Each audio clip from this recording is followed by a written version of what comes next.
KO the basics. We lit tonight. Y'all come through, man. Y'all know how we gonna show up and show out. See y'all all in the building.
Yo, what's good with y'all, man? Everybody hit the like button as you come in the building, bro.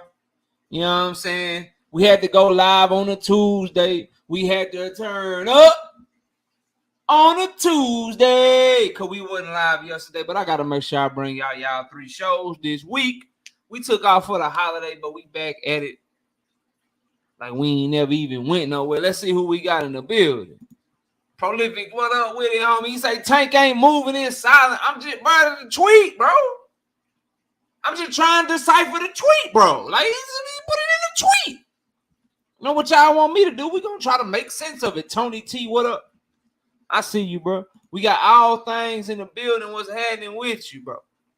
We got all things in the building. We got Cash Crypto. What's happening with it? Cash Crypto in the building. What's good with it, bro? Castro, what up, homie? Salute to you. Savage Bo, what's good? We got Daryl Deloach up in the building, always showing support. One of the day one supporters in the building.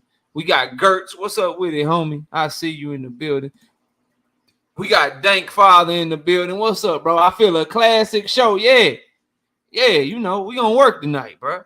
We got Mr. VA Fitted. What's good? We got Gary. Y'all got me coming off of basically a bye week, bro. You know how the football teams and football season start this week, bro? You know how they come off a bye week? They be rejuvenated. They be good to go. They be ready. I feel like I'm coming off a bye week because I ain't go live yesterday, so I'm feeling, you know, full of energy. Got my water, you know what I'm saying? I wanted some Doritos, but the wife said no. She got me on these damn protein chips. They pretty good, you know what I mean?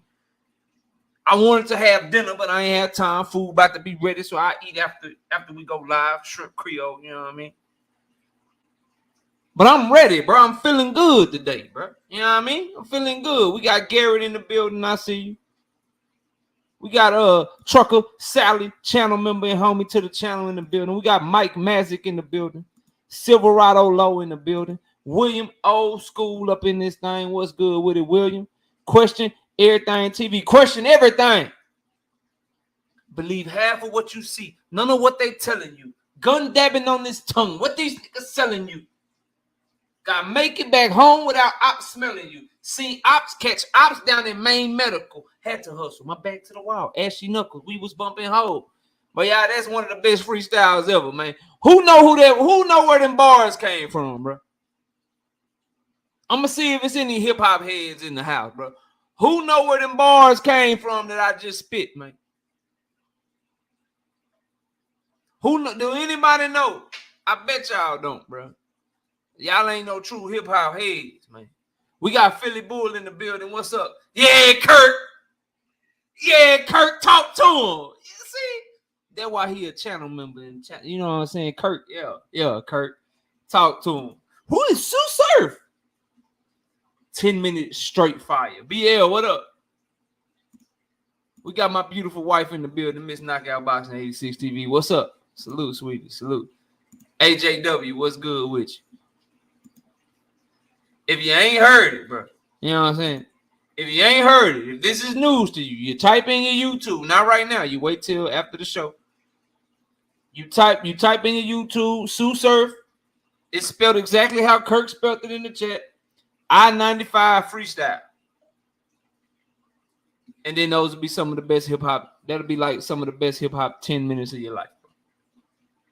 Be some of the best hip hop 10 minutes of your life. Don Trick Devin, what up, bro? Salute. Nilius Mashaya, what up, man? Salute to you.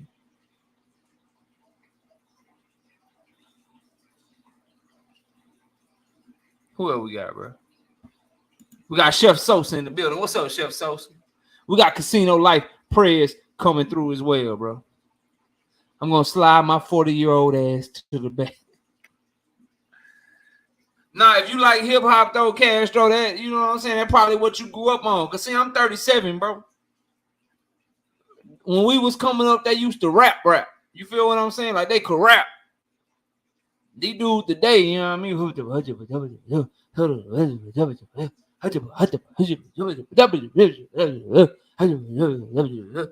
That'll take you back a little bit. You know what I'm talking about?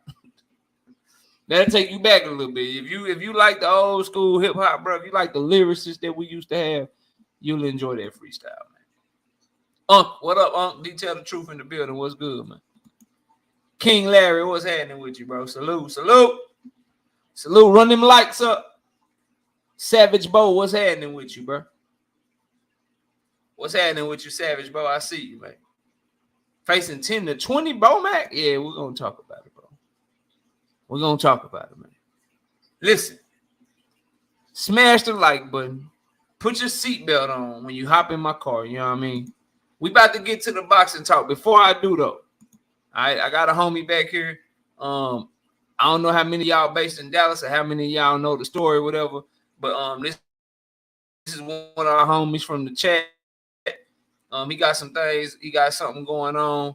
Trey, you got to put yourself on the camera, bro. Oh, there you go. All right, cool. Yeah, so we got he got something going on. We're going to ask you to support him. I'm going to let him tell y'all. I'm going to post to my community page. I'm going to post his GoFundMe, and I'm going to also post his I'm going to post a story because Fox News here in Dallas, Texas ran a story on what happened to him, but I wanted to give him the platform to let y'all know what's happening, ask y'all for y'all support, and I'm going to post all the credible information to my channel, but I wanted to give him the opportunity to come up here and let y'all know what's going on. So let me, and for anybody that's in the chat all the time, this is Trey Yaki. It's in the chat, man. This is who this is that we about to have up here. Let me change this real quick, and I'm gonna let him tell y'all what's going on, man.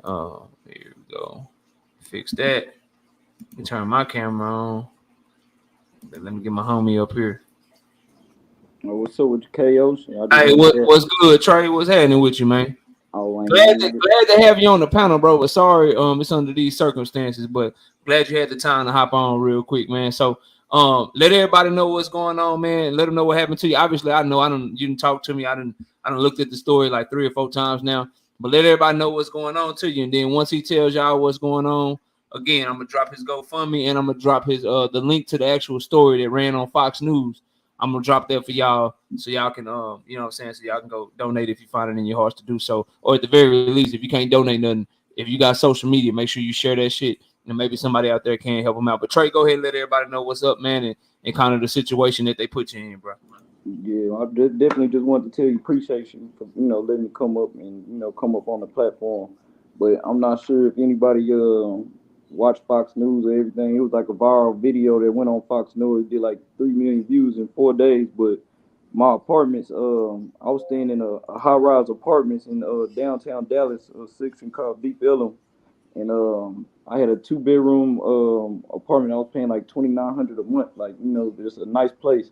But they ended up making a big mistake, and they evicted the wrong apartment. They was supposed to be evicting the apartment next door, and I left for work one day and came back basically to an empty apartment, like a totally empty apartment. Like they cleared out all my stuff, all my daughter's stuff, took down all my furniture, clothes, everything gone. Like which I ended up finding out later on that they basically put it at the dumpster. Like which most of the residents got to pick over my stuff, and like I say, a lot of clothes missing, TVs missing, and everything. Which as soon as it happened, I ended up making a police report, and the police came out, which all that's in the police report. The leasing agent ended up telling me that they made a mistake, that they were supposed to be evicting the people next door, and somehow between the maintenance and the leasing office, it was some type of huge mistake. So when it first happened, they all apologetic, of course, and telling me that when they first before that happened, they of course apologized, and once I came to make a police report. They told me where that happened, and they told the police that they would try to return what was down at the dumpster back to my apartment, which, of course, like who would want something out the dumpster or anything like that? My mattress and all this type of stuff, furniture, all this was basically at my high-rise dumpster, which is like a 26-floor building, and everybody's stuff just go there right by a dog park and just had it at the dumpster. But they said that they would try to return what was there, so they called the maintenance crew to come out, and they did their best to basically like bring what was left. Like a lot of people had took like furniture, clothes, and everything. Like I had like a lot of nice clothes, high end clothes. Of course, people picked through what they had. Like a lot of stuff never came back, but by the end of the night, they brought back what was up, and they told me to just try to see what I could account for that was missing, and we would meet at first thing in the morning, and they would try to go for me there. But as soon like the first day they were nice, but I guess like after them talking to their lawyers and stuff, they tried to find basically a loophole because I had my apartment in my girl's name. Like she ended up she a traveling nurse, and she ended up basically like she traveled moved to another state, so I basically took over the apartment. So I took over the apartment, in which they basically tried to make that the reason why they wouldn't go and refund me my money, which those are two separate issues. Like they like they basically just tried to make that the reason. Like the first day we went down there, they was asking me, if they couldn't talk to her, there was nothing they could do. But they admitted that it was my stuff, that they made the mistake. Then the situation just kept on getting worse. Like they went from doing that, then they tried to evict me out of the place after already discarding all my property, and they basically just it was just a real crazy situation, man. Just all the way across the board. Like they threw away all my property, and she basically didn't want to reimburse me whether they wanted me to leave the apartment or not. Like that would have been fine, but the money is owed. Like you just discarded all my property without any notice or anything because whatever people want to say. Like if I wasn't on the lease or anything like that, they were supposed to be going to the apartment next door. I stayed at 2311. They were supposed to be going to 2312, and somehow maintenance or like you say the issue with paperwork and the work order coming up, they came into the wrong apartment and empty out a fully furnished apartment for me and my daughter.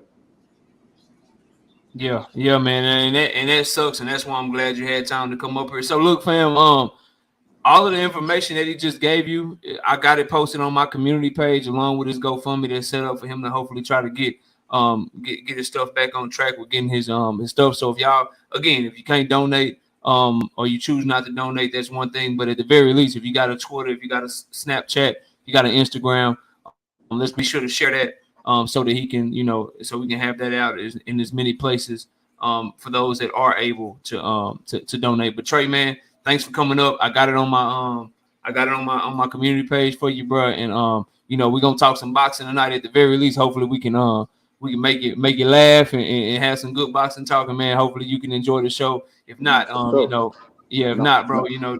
just keep your head up and handle your business. And if there's anything else I can do for you other than this, let me know, man. But yeah, bro, much love to you, much respect, and you definitely in our thoughts, bro. I appreciate it. No, I'll be in the chat. So have a good show, man. I definitely appreciate it. Yes, sir. Yes, sir. I'll holler at you later, man. All right, take it easy. All right, peace. All right, again, y'all, that's the homie Trey. Story is up on Fox News. I got it posted here to my community page, along with his GoFundMe to my community page. For anybody that feel it in your heart to help them out, I did want to make sure that I about that to y'all intention in case y'all didn't hear it yet. But let's get to the boxing talk, man. And please hit the like button, bro. We got 84 people in here right now, 61 likes. Run them likes up. Hit the Cash App if you can, hit the super chat if you can. I understand that costs money though, and it is coming right off of a holiday weekend, so some of y'all probably was partying and shit. So I understand if you can't donate to the super chat, but what you can do is you can hit that damn like button. So please run them likes up, and get that done. He has a lawyer already, William O. School. That's in the story. The lawyer is talking on the news story and everything. He does already have a lawyer, and they're already under litigations and all of that. But I know my platform ain't the biggest. We ain't got 1 million subscribers. We ain't got this big, huge, amount or nothing like that. But at the end of the day, if one of y'all needs something like that, if we can't use the platform for stuff like that, then what are we trying to build it for type of shit? So it is what it is. But let's get to it, bro. Look, get the camera on, man. Look, bro. Look here, man. We got a lot to talk about, bro. I ain't gonna hold it. We got a lot to talk about. It's 82 people in here. This ain't our normal day, so it's very important that y'all hit the like button. And every time I turn my camera on, my internet start hating. That's why y'all see me turn it off and on. I ain't going nowhere, though. I'm right here. But we got so much to talk about. We're going to have a damn good show. So please smash the like button if you haven't already, bro. But look, I got to talk to y'all about Tank Davis. I got to talk to y'all about Shakur Stevenson and Frank Martin. I got to talk to y'all about the pressure that Frank Martin and Shakur is applying on the game right now. I got to talk about the PBC, Devin Regis, Devin Loma. Bro, I got so much to talk about. Drink, what's up with it, homie? Opinionated Boxing. I see so much to talk about, bro. I'm going to start right here because Drink came in the building and he's our resident Terrence Crawford fan that supports the channel. I got to start right here, bro. So I was reading an article. About now that Errol Spence has activated his rematch clause. I was reading an article about Terrence Crawford gets to choose whether or not the fight is at 154 or 147. Now, Jay Chestnut told me this, but now it's being reported. So what it looks like to me is that it's going to be up to Bud Crawford whether or not they fight at 154 and 147. Tay, I see you in the building. What's up?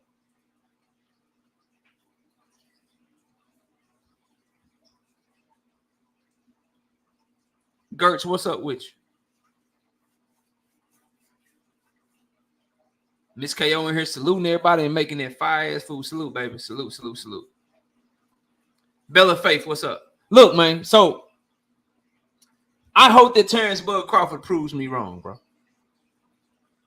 I hope in this instance that the opportunist in him, the always needing an advantage in him, I hope he like, man, yeah, we can fight at 154, bro. Because I'm going to tell you, and it's not because I think Errol Spence can win at 154. I will favor Bud after what I saw in the first fight. I'd favor him to win in any weight class, y'all. But I feel like the fight don't even have a chance to be competitive if he say, yeah, I'll give you the rematch, but at 147. I feel like I don't see it. Like, that makes the fight sell even less. Like, if Bud is concerned about his pockets and the fight selling, it'll hurt the fight for them to fight at 147 again, bro. Because remember, they coming off of underperforming 600 to 700,000 pay-per-view buys in the first place. The live gate did very well. Top 10 to 15 live gate. I think they did like 23 million. That did very well. I think the live gate, people going to be looking for shit to do, depending upon whether or not it's too close to Christmas. I think the live gate will still do good, not as good as it did the first fight.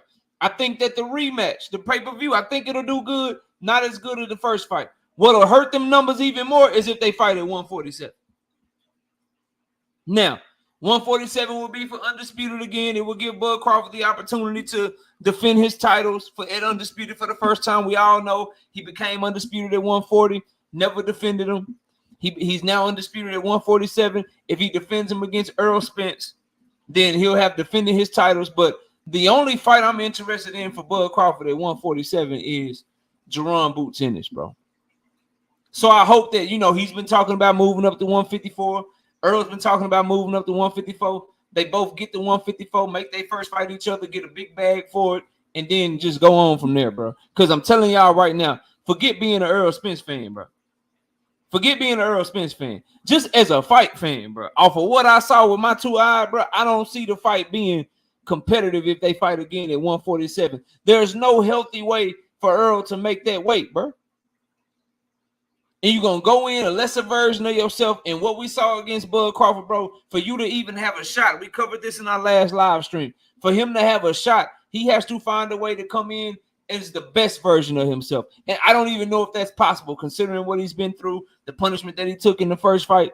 But for him to even have a shot, you know damn well he can't be the best version of himself at 147 anymore.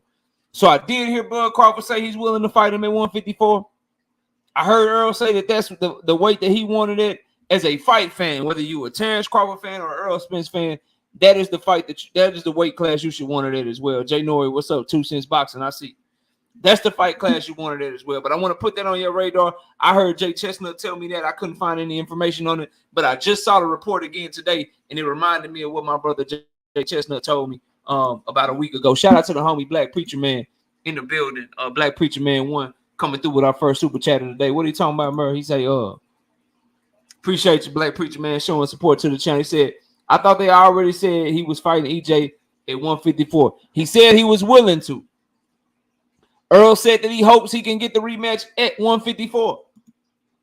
But I think it's left up to the winner. So at the end of the day, it's Bud Crawford's decision. So we'll see what decision he makes as it pertains to the rematch. You know what I mean? Now, moving on from that, right? Moving on from that. Devin Haney and Lomachenko's manager, Regis Clemens. For those of y'all who don't know who that is, he also manages Alexander Usyk. So, real good boxing managers, represents a lot of the guys from over there in the Ukraine. But Regis Clemens knows his stuff. Regis and Devin went back and forth. Because Devin was going back and forth with a fan about Loma and shit. And he was basically telling the fan, I think the fan was talking about his power or he can't hurt nobody or something. And Devin was like, yo, just for the record, I sent Loma ass to the hospital. He went to the hospital after the fight. Well, Team Loma ain't like that. Regis Clemens said, yeah, we went to the hospital. We were looking for you to make sure you was all right. But you was in a different hospital or some shit. English ain't his first language, so it wasn't really giving like, oh, he popping this shit. Oh, he popping it. It wasn't really giving that to me. You understand what I'm saying? It was cool. But then Devin replied back with something. Y'all told me he was a good young man, bro. I like Devin so much because he's such a good, wholesome, clean, nice young man, buttoned up. He say, look, hey, I wasn't at the hospital where you were looking for me at because I was busy having a threesome. What? What? I found that interesting, bro. I found that interesting. You know what I mean? Like Devin should be Devin. Hey man, Devin getting a little spicy, bro. He getting a little sassy, bro. As he becomes, you know what I'm saying, speaking for himself a little bit more, running these M's up, you know what I'm saying, going to the bank, running goddamn M's up and shit, undisputed, you know what I'm saying, feeling like he that guy, like he, you know what I'm saying, Devin out here, man, wilding, bro. He out here wilding, bro. There ain't nobody business, man.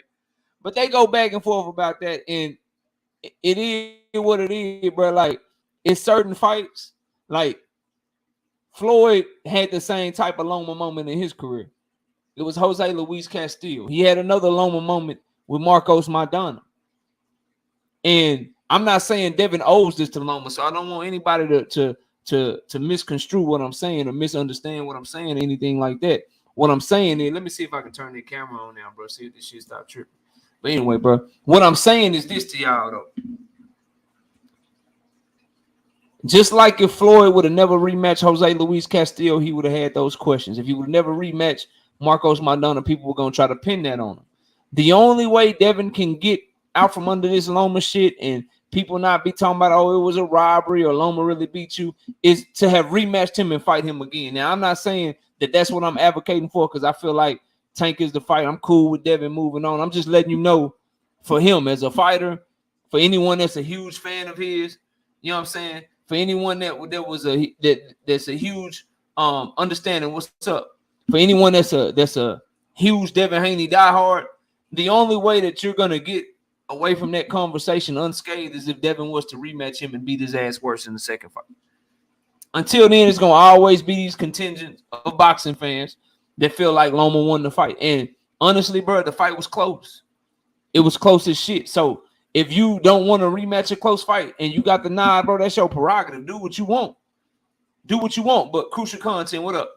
What comes with that, though, is it's going to always be a question. It's going to always be a question. And as long as Devin is cool with that, as long as the fan base is cool with that, then, hey, bro, do y'all thing. But you can't, for anyone. So here's the thing, right? If somebody says, I feel like Loma won the fight. I feel like Loma won the fight. I don't think that makes them a hater. And I'm with that, Drake. That's why I preface everything like, say, bro, I'm not saying he should or shouldn't. Because we all know that Loma wouldn't have gave him a rematch. So I'm not mad with him moving on. I'm just letting y'all know that 2 years from now, 3 years from now, 4 years from now, when they talking about whatever his legacy is, you're going to have people, oh, he lost to Loma for real. They still do it to Floyd. Oh, he lost that first fight to Castillo. Oh, Madonna beat him in the first fight. Already, dang, I ain't mad. I just thought it was a funny comeback. So, you know, that's what I think of that. Loma and them salty and shit. They pressing for the rematch. They want the rematch or whatever. He ain't giving it to him. Listen, I mean, there's ways that you can make him give you the rematch, bro. You could rematch Teofimo at 140 and make him have to come see you by beating Teofimo ass. I'm just saying, bro. I'm just saying, if you really want your get back that bad, bro, it's a WBO lineal champion up at 140. They got a W over you. That beat you more convincing than Devin did. That you could go beat his ass because you say you only lost because your shoulder and shit. That's what your fans say.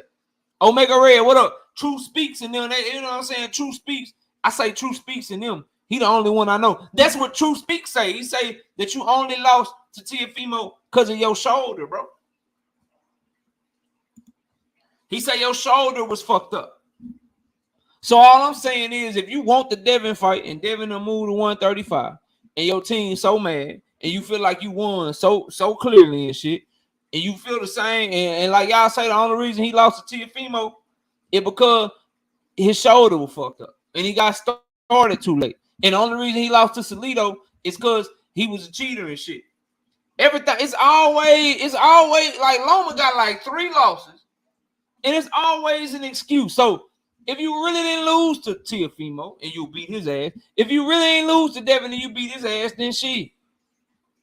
You take your ass up to 140. You beat Teofimo ass and you give Devin no shit, no choice, bro. You give him no choice but to fight you again, bro. By all that back and forth and shit, man, listen. That ain't the move.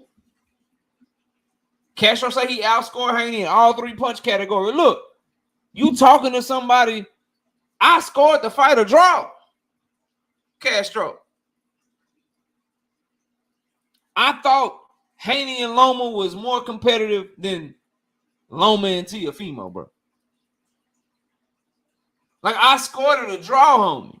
So, I ain't got no issue with Devin getting the nod, is what I'm telling you. I ain't got no issue with Loma getting the nod, and I damn sure ain't got no issue with Devin getting the nod simply out the strength of he was a champion, and I'm a much bigger fan of Devin Haney than I am of Lomachenko, so I ain't tripping. I'm just talking, if you Loma and there's certain things that you want, it's certain things that you want to go at, shit, you go fight Teofimo. Go fight Teofimo and make Devin have to see you again. But just crying, going back and forth about it, bro, that ain't going to get you to fight. So that's what I think of that whole situation, man. Let's keep it moving, bro. Let's keep it moving, bro. Let me go to, what I'm going to go to, bro. We did this. We talking about Devin already. Let's talk about this shit, bro. Let's talk about this shit. Eddie Hearn dropped something today, say Devin either fighting in Regis fighting in November or December. And this is what I'm gonna say to y'all. Understanding, what up? Ray Patterson, what up? Then what I'm gonna say to the Devin fan, bro. And just real quick before I say it, bro, we up to 118 people in here. And I got this one, 2, 3, 4, 5, 6, 7. Man, I got so much to talk. I got 7 other topics to get to, and then we dropping the link for y'all. But before I do that, bro, like I need the likes up over 100 though, because it's not our normal day. We ain't normally live on Tuesdays, y'all. And so far, we only got $2 donated to the channel in the super chat. It's all good. I understand everybody can't donate, man. We do need super chats and cash apps to keep the channel going, though. But if you can't donate, I know y'all can run them likes up for your boy, though. So we're going to stop right here and we're going to wait till we get to 100 likes, man. Hit the like button. If you just can't, I'm telling y'all, 127 came in just like that.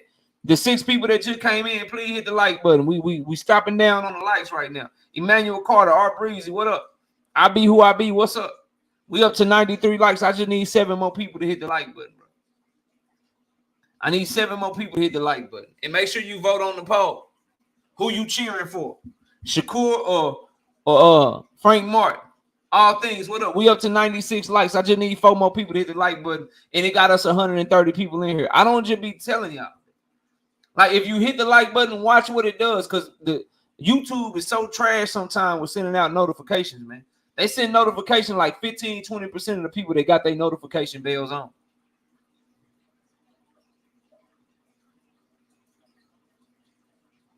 You know what I'm saying? Like run them lights up.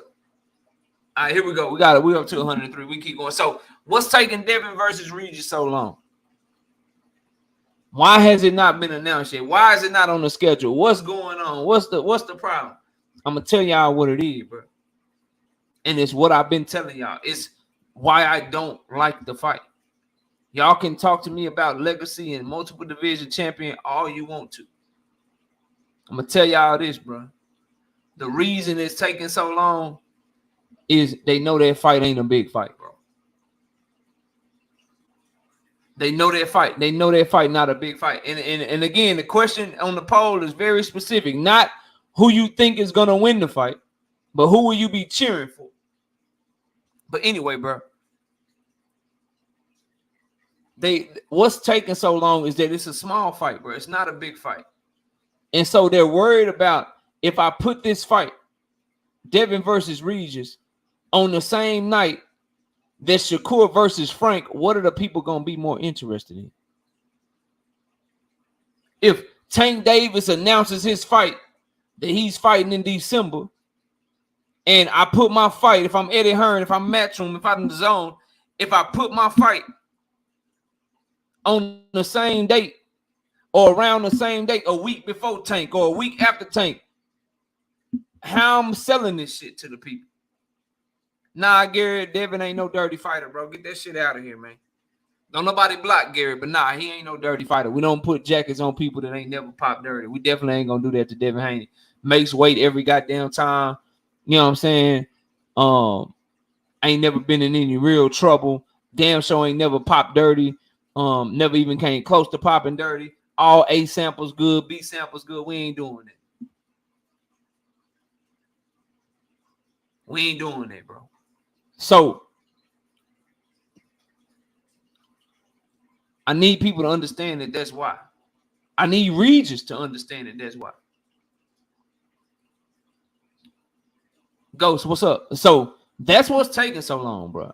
So all this shit about like, oh, Regis ducking or Devin ducking or they ain't trying to make the fight. With the money that Regis need and the money that Devin need, the zone is trying to find a way to get some money back. So that's either making it, put it on pay-per-view, or if they put it on free TV, they want to make it on the weekend and ain't nobody else fighting, so that they can try to recoup some of the money in terms of memberships and subscriptions and shit. But that's what's taking so long. That's what's taking so long. Just so everybody understand, it's because The fight is small. They fighting at the end of the year, and they gotta wait on shit to drop. It's like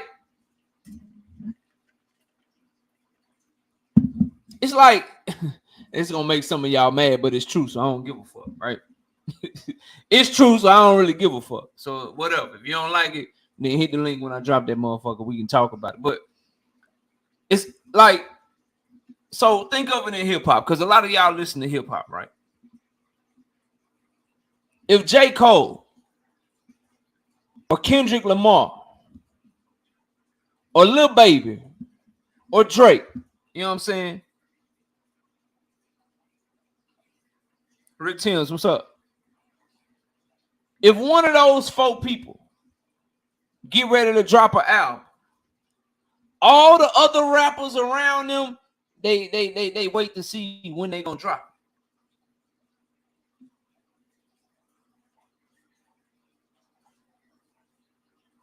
I never said Devin was ducking Regis. You got the wrong channel, Nick J. Never said he was ducking Regis. Never said he was ducking Regis. But the fight little as hell. Your boy taking a step backwards, taking this fight. But anyway. And so that's what Eddie Hearn and Matchroom is doing. It's like they waiting on the bigger names to, all right, when is Tyson Fury gonna fight? Shit. Earl and Bud just did the rematch clause. When they shit going down, bro, they gotta, like, when they fighting? Is it December, January? When the fuck they fighting? You know what I'm saying? Tank Davis ain't announced some shit yet. Like, when he fighting? Because if you Devin and you Regis and you put that shit on the wrong date, boy, you put that shit on the wrong date, boy. You put that shit on the wrong date, it's all bad for your numbers, bro. And all I know is Eddie Hearn say what y'all want about him, bro. He ain't trying to lose no money on this motherfucking fight. So that's what's taking so long, bro. That's the problem right now. The problem is he know this fight, and no matter how much Joseph or Nick J or any of the brothers and sisters in here that love Devin, no matter how much y'all love him or whatever, y'all know Devin and Regis, it's a diehard fight. It's a fight for us. We interested in that shit. We gonna make sure we got our DAZN popping for that shit. Some of those of us that are able to, we gonna go to that bitch. The people that's in here watching this shit, right? We know that. But it ain't for the casual. That shit ain't gonna sell. It ain't gonna be big. It's not gonna be a big event. So they gotta find a way to make that shit work. Make that shit shake. Make that shit shake. You know what I mean? So that's what's taking so long. So I think we're gonna get the fight. I think they'll be announcing it, but they gonna wait on the other shit to drop. You know what I'm saying? It's like, you know, Devin and Regis is like Lil Uzi Vert. You know what I mean? Tank and them is like Drake and Jay-Z and them, bro. Like, Lil Uzi Vert gotta wait to see what Drake and Jay-Z and Kendrick do, bro. Like, yeah, come on, bro. Like, y'all might not like the shit, but that's just what it is, bro. You know what I'm saying? Like, if Denzel got a movie, bro. If Denzel got a movie that's about to drop, Omari Hardwick might not be able to drop his movie during the day that Denzel dropping his shit. You gotta wait. You know what I'm saying? If Martin Lawrence come out with a comedy show, if Dave Chappelle come out with a comedy show, Michael Blackson got to make sure he drop his shit on another day, bro. He got to make sure he drop his shit on another day. And that's what Devin and Regis is doing right now, bro. That's just what it is. So that's what's taking so long, y'all. But we moving on from that, bro. I got to give some credit here, man. I got to give some credit to these guys, bro. I got to give some credit to these guys. Listen.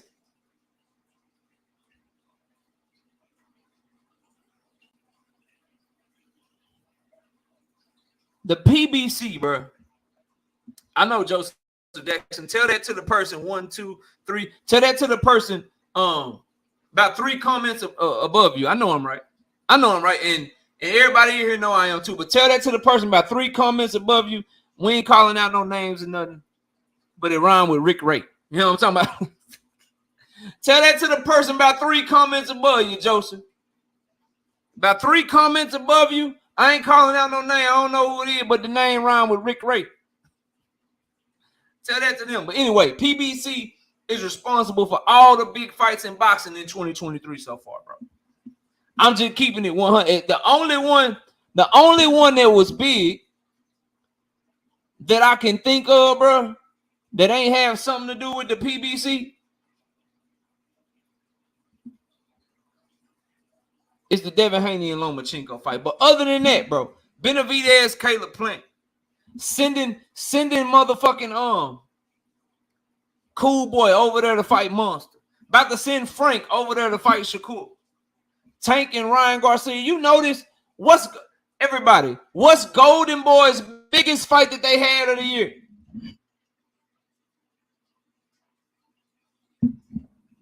What's their biggest fight? Golden Boy's biggest fight of the year had to involve a PBC fight. You look at ESPN, 2 of their 3 biggest fights. Monster in a way had to have Cool Boy. Now Shakur Stevenson's about to have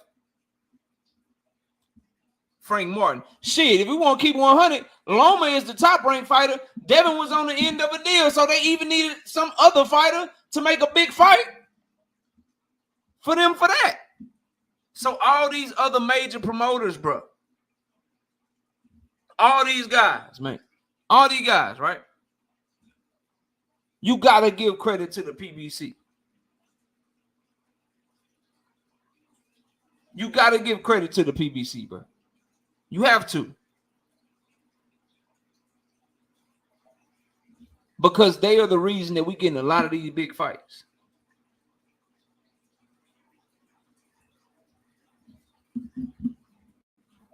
You have to.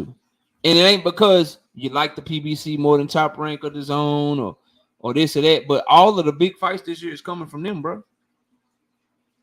Plus, they signed Canelo to a multiple fight deal. Bud Crawford's about to fight over there for the 2nd time this year. It is what it is, bro. They making big shit happen. They making big shit happen. So I salute to them because a lot of people told me a lot of the narrative was that PBC be blocking big fights. They don't want their fighters in big fights.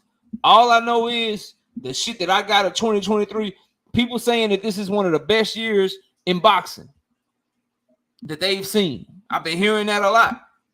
Who responsible for all that? What's the major top-ranked card involving 2 top-ranked fighters that signed to him long term? What's the best card they done had, bro? I'm dead serious. I'm asking. I'm literally asking y'all, bro. I'm dead like I'm like we trying to kill narratives and tell the truth, bro. Rojas says Teofimo Lopez versus Josh Taylor. Now, Teofimo and Lopez versus Josh Taylor, that's the biggest fight between in-house fighters that Top Rank has put on. And they put that fight on in the Hulu Theater in New York City, where Teofimo Lopez is from, and the Hulu Theater seats 5,000 people, bro. The Hulu Theater seats 5,000 people, bro.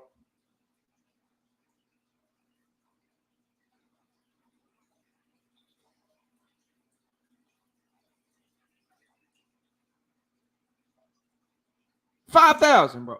And that's their biggest in-house fight between 2 fighters that are signed. Now, Devin Loma was a big fight. It was actually on pay-per-view, but Devin was on his last fight, so I don't consider him a long-term top-ranked fighter. And T.O. and them fought. Like, I could just turn the ESPN on any cable network, which most packages give you for free, and you could have watched Teofimo Lopez versus Josh Taylor for free on ESPN regular TV, bro. Valdez versus Navarrete, that was an alright fight. Another free-ass fight, regular ESPN. Bro, they did that. That shit was so bad, bro. They put Mexican legends in the goddamn ring and shit, trying to make it seem like it was a war and shit. I'm watching fucking Navarrete put hands and paws and feet and knees on motherfucking Valdez, all for free, bro. That's their biggest shit. That pales in comparison to Benavidez versus Plant.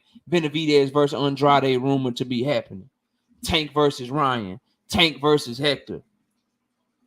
Spence versus Crawford. Inoue versus Cool Boy.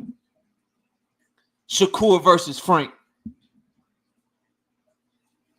And still going, bro. And still going. So you gotta salute them, bro. You gotta like all this hate that Al Heyman get, bro. The promoters that you try to big up over him, bro. The best fighters on their platforms wouldn't have had big fights this year without him, bro. Like, what is Golden Boy doing without Ryan Garcia being able to fight Tank Day? What they do this year? What they do this year?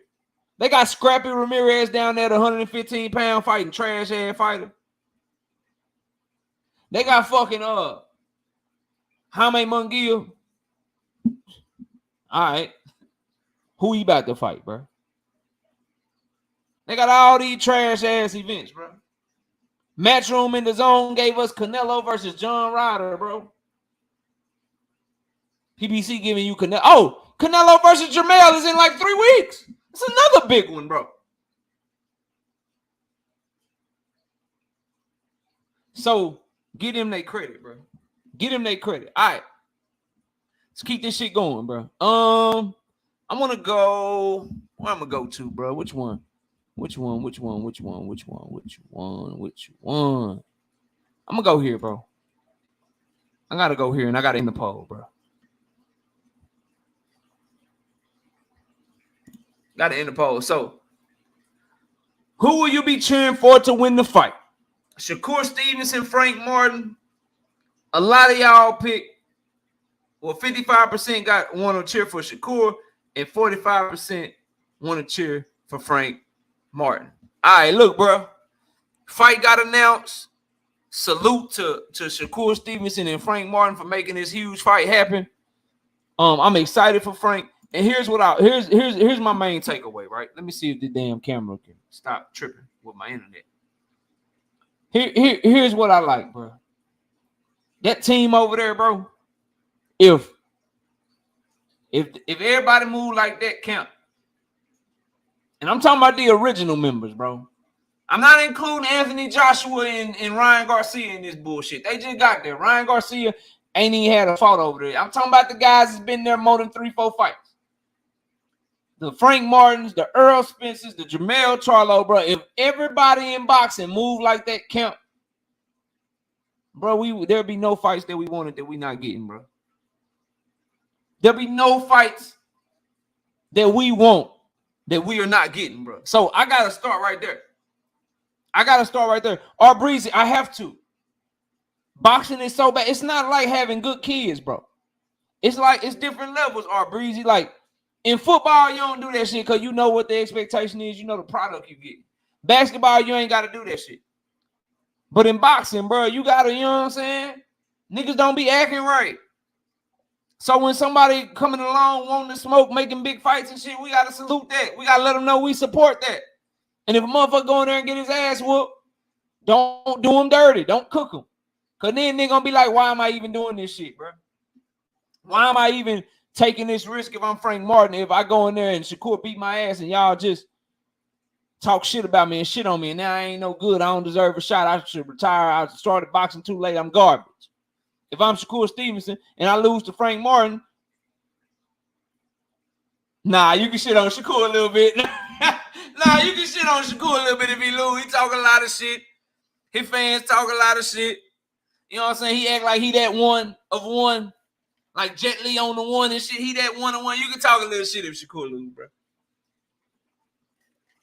A1, what up? You can talk a little shit to Shakur if Shakur lose, bro. He deserve a little shit talking if he lose, man. You say that's hate. Nah, I'm just saying, bro. He the bigger name. You know, pedigree, multiple division champion, Olympic, you know what I'm saying, silver medalist. Started fighting when he was 5. Frank Martin started fighting when he was a teenager. Yeah, we can give Shakur. He's supposed to be that one, bro. He's supposed to be that one. But what I'm getting at with Frank Martin and Earl Spence and Jermell Charlo is these guys, man, they ain't ducking no fades, bro. And I like that Earl Spence is promoting the way that he fights in terms of looking for the smoke and putting his fighter in a situation, because a lot of people in the chat got Shakur beating Frank Martin easily, right? Let's say it's a competitive ass fight, or let's say Frank Martin wins the fight, bro. You know what that does for his career? He automatically, now everybody gotta see him. Now Devin gotta see him, Tank gotta see him, Teofimo gotta see him. He fighting to take Shakur's spot. That like ain't nothing wrong with that, bro. I love that shit, bro. I love it. You know what I'm saying? I love that this is a fight that we getting. And if you Frank Martin, you go from Michelle Ali Rivera, you fight a tune-up against the dude that won the bronze medalist in the Olympics, and then now you going to Shakur. He moving like somebody that's really trying to go and see how great he truly is. You can't. I ain't pick nobody to win, bro. Dirk, he washing them, K. I favor Shakur heavily in that fight, but I'm just giving Frank credit for going to make that fight, his team credit for going to take that fight. Because, you know, Eastside Pitbull Cruz didn't want it. WBC was ordering that. He said, nah, I'm straight. Cambosos didn't want it. WBC about to order that. He said, nah, I'm straight. Loma didn't want it. He decided that, shit, he going to stay in for the rest of the year with the war and shit. Devin moved to 140, you know, once Shakur was called his mandatory at 135. I mean, shit. Knowing all these situations with Shakur, how can you not give Frank Martin credit? Because obviously a lot of people see something. A lot of people see something that make them not want to get in the ring with Shakur. So, you know, shout out to Frank Martin for taking the fight. And Shakur for finally having his opportunity. And for somebody that's like 26 years old, he about to fight to be a multiple division, former unified champion, 3-division champion by the age of 26. Okay. If he beat Frank. Okay. All right. Let's go to this. Shakur, the hero or the villain? Shakur is really getting, either people love Shakur or they hate Shakur. And the polarizing figures had that shit in boxing. Either you love Tank, you hate Tank. You love Canelo, you hate Canelo. You love Floyd or you hate Floyd. You love Shakur or you hate Shakur. He just got to keep delivering in the ring. That's why it's so many people, right, that's rooting for Shakur to lose. It's just, we just did it on the goddamn poll, right? It's 55-45. So it's 45% of the people that I bet you if you held they feet to the fire, they probably tell you that Shakur is the better fighter. But they're rooting for Frank Martin. Some of them maybe because they huge Frank Martin fans. But a lot of people rooting for Frank Martin because they just don't like Shakur, bro.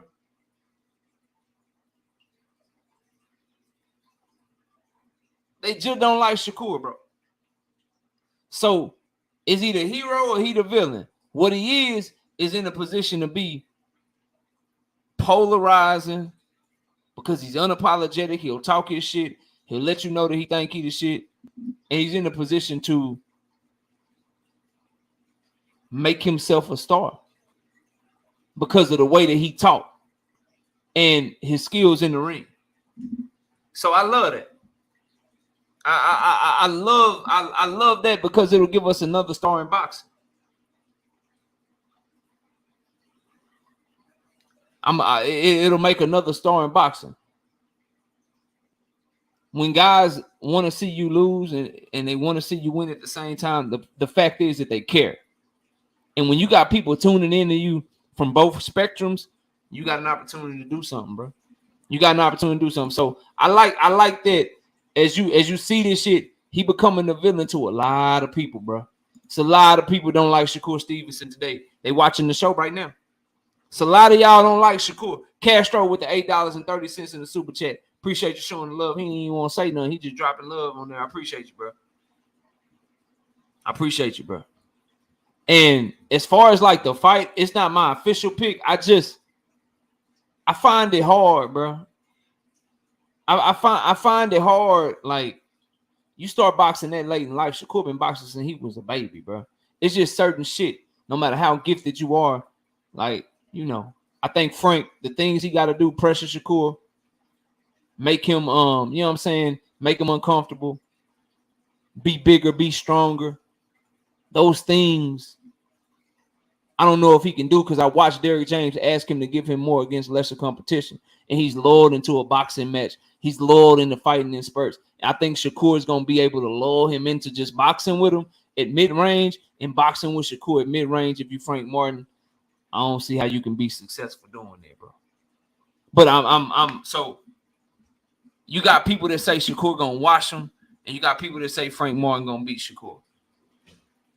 The 10-2, 11-1 thing, I think is far off. I think if I had to put a like the way the fight goes, like as far as a competitive standpoint, I think this fight is much more closer to Devin Haney, Jojo Diaz than it is to Devin Haney, George Kambosos. Meaning, like, Shakur clearly wins, but Frank gonna be competitive enough to where he gonna have moments, get maybe 3 to 4 rounds type shit. 3 to 4 rounds, competitive early in the fight. We look up, you know, round 5 is 3 rounds to 2 in favor of Shakur, and then as the fight goes on, Frank finds it harder and harder to get to win rounds. Maybe has moments here or there, but finds it harder and harder to get around. I don't like 10-2, 12-0 Dirk Banks. Nah, bro. That's like a 9-3, 8-4 type of fight. Clear victory, but Frank Martin gonna have some moments in that fight, specifically early. I worry about Frank late because of all the muscle that he carry and fighting in spurts and shit and looking like, you know what I'm saying, he always, you know, he throw you a 4-punch combination. He need the rest for a minute. Shit, a round only 3 minutes, bro. A 4-punch combination is only one sequence, bro. You know what I'm saying? You throwing 4 punches and you need to recoup for a minute and a half, bro. You can't be doing that with dudes that's elite at the high level and shit. You can't be needing to regenerate every time you let some shit go, bro. And you damn sure can't be your coach like, yo, I'm asking you to do this, I'm asking you to do that. Why you not doing it? And your answer is, man, I don't know. I'm just not doing it. Nah, bro. That ain't gonna get it, fam. That ain't gonna get it. So that, you know what I'm saying? That's my thoughts on the fight. I love the fight. But as far as the overall aspect of it, let's talk about this, bro. Let's talk about this. This is applying pressure to boxing, specifically pressure to Tank and Devin, bro. This is applying pressure to them. You mean like number one, bro. Now y'all shit, man, it better be something big, bro. You cannot let Shakur and Frank steal the fucking play, bro. It is applying pressure, bro. You can't let them steal the play. So Devin, that Regis shit, get that shit worked out. Get that shit worked out. Tank, bro. Clearly, Frank wants to smoke with everybody. Clearly, bro. You ain't like clearly, bro. Maybe he ain't wanted Shakur first because that's the WBC route, whatever. But, bro, you got to show us something, dog. You got to show us something. You need to show us who you fighting, bro. Because you're running out of opponents. You're running out of opponents. And I know Rolo in the photo, Neek J, Joseph Jackson, Jonathan Jackson, the brothers, they would love nothing more to come to a Knockout Boxing 86 TV live stream the day after you announce Isak Pitbull Cruz and Gervonta Tank Davis. You got to make this shit big. And if you Bob Arum, bro, so you'll make Shakur and Frank, but you ain't got no interest in Shakur and Tank? They rhyme, but they ain't the same person. The PBC is showing that they'll do business with people, bro. So what's up with Tank versus Teofimo? What's up with these fights, bro? They sent Cool Boy over there. It's time for you to get somebody to come to you, bro. Like, cause that's some pressure right there. Shakur and Frank, that's pressure. That's pressure. I don't care what y'all tell me. That's pressure. Like, if you Devin, bro, you fighting 34, 35 years old, bro. Shakur fighting somebody in their prime. What we doing, bro? These boys got to start getting it in, man. Mike Biggs, what's up? These boys got to start getting it in, bro. Shakur and Frank getting it in. So, shit, I know Eddie Hearn talking about some November, December, but, bro, what are we doing?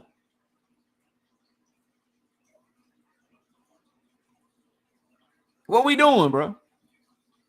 Because this shit looking bad for both of them. Y'all next fights better be fire. That's all I know. If they not, you getting looked at sideways by anybody that's real about shit, bro. Teofimo Lopez, it's pressure on you. Your neck. We don't want to hurt Barboza, bro. We ain't trying to watch no Barboza, dog. All these dudes, Shakur putting y'all ass on notice with this one, bro. Frank Martin putting y'all ass on notice with this one, bro.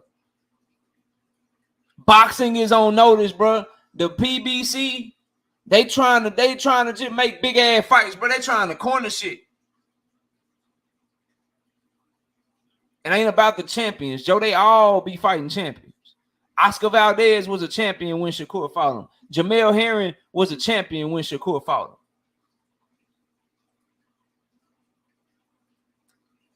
him. Loma was not a champion when Devin fought him, but he was his best fight. Them belts don't make you the best fight, bro. These dudes fighting champions, man. Rolly Romero got a belt, dog.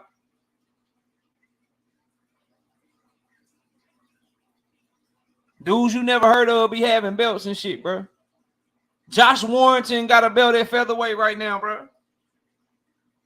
That fighting champion shit don't mean nothing. Devin fought Loma. That's what I'm on. Devin fought Loma. Hey, what's next? What's next?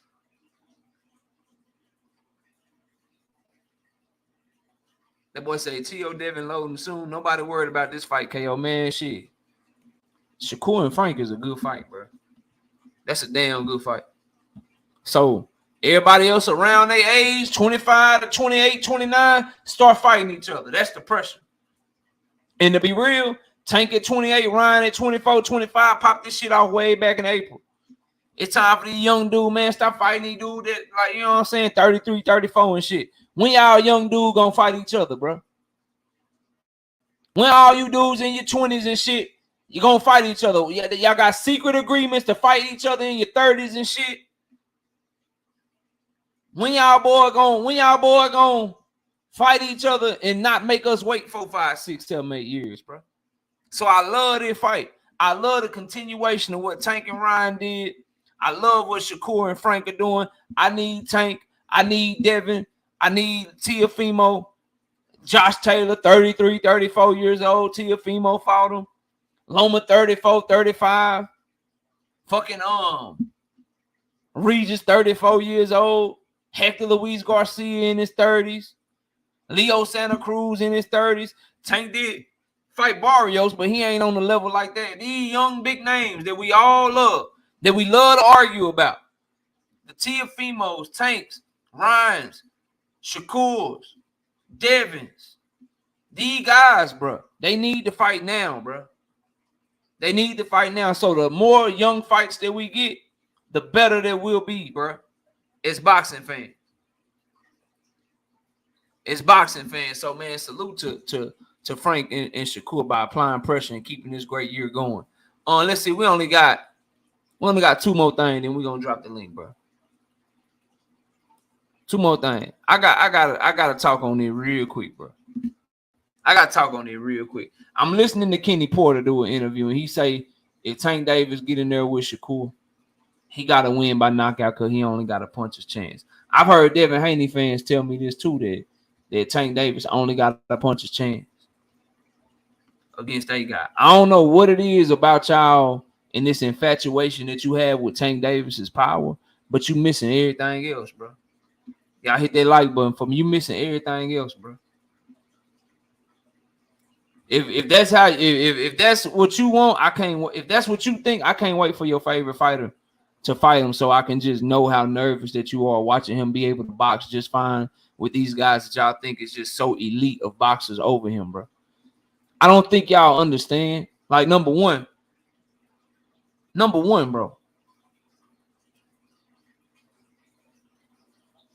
To be the most accurate puncher in boxing, the man connects on 47% of all his power shots, right? For the casuals watching or watching the playback, that's everything that you throw outside of the jab. So your brick hand, which is your backhand, the hooks you throw, the uppercuts that you throw, right? Now, what do we know about hooks and uppercuts and shit? They harder to land. They're wider. It's riskier to throw them. They put you in more dangerous positions to be countered, right? I don't think a lot of people understand, bro. I think some of you don't understand how good at boxing you have to be as short as he is and be that accurate. That means you have the ability to come in on different angles. You have to have an ability to set your shots up.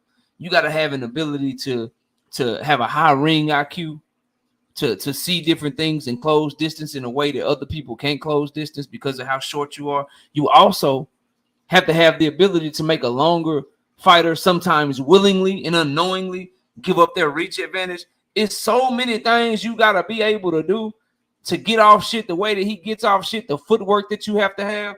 Like, y'all bugging, bro. Y'all bugging, bro. So I just wanna warn y'all, don't say nobody told you this shit. You go in the tank versus your favorite fighter whenever it happens, bro. Assuming they both relatively in their prime. That whole puncher's chance shit.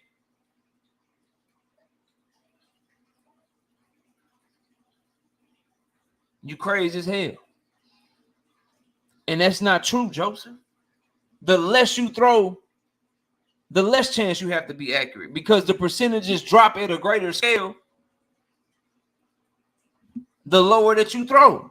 You actually arguing against yourself. So if you take a test and it's only 5 questions and you miss one, then you get an 80. You take that same test and it's 10 questions and you miss one, you get a 90. Simple math, bro. So the less that you throw, the harder it is to be accurate because you're giving yourself fewer opportunities to miss. So if you throw 12 punches per round, you got to make sure you land 6 of them hoes to throw at 50%.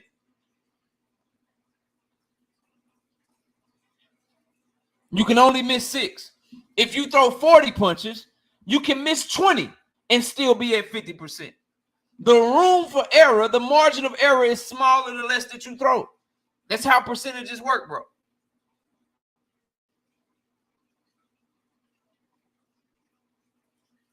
You just go to the wrong people, Jay Nori. Tank's defense is right up there, top 15 in boxing. And his transitions from defense to offense and offense back to defense, they unmatched, bro. That's why he's such a good power. That's why he's such a good counterpuncher, bro. But if you, again, bro, if you think that all he got is a puncher's chance, I can't wait. I can't wait till these fights happen because you're going to be shocked. You're going to be shocked. I mean, I've seen, like, again, bro, it's like, so I'll give y'all the football analogy and then we'll move on since we started football season, right? It's like a receiver, right? You got this receiver, 6'5", 230 pounds, Plaxico Burress type, Calvin Johnson type. Those guys, bro, they don't have to be good at running routes because their size, their advantages, the quarterback can throw the ball up to them because they're so big, they're so strong, they're so fast. So they don't have to be as good at the science of being a receiver as a smaller receiver Somebody that's like 5'10", 175, Antonio Brown. You got to be able to run routes. You got to be able to get separation because your window is so small. The quarterback got to see you open. Calvin Johnson, Dez Bryant in his heyday. Those guys didn't have to be great route runners because they could just use their physicality and their size. You equate that to boxing. Tank Davis is like that smaller receiver because he's smaller than these guys he's fighting, bro.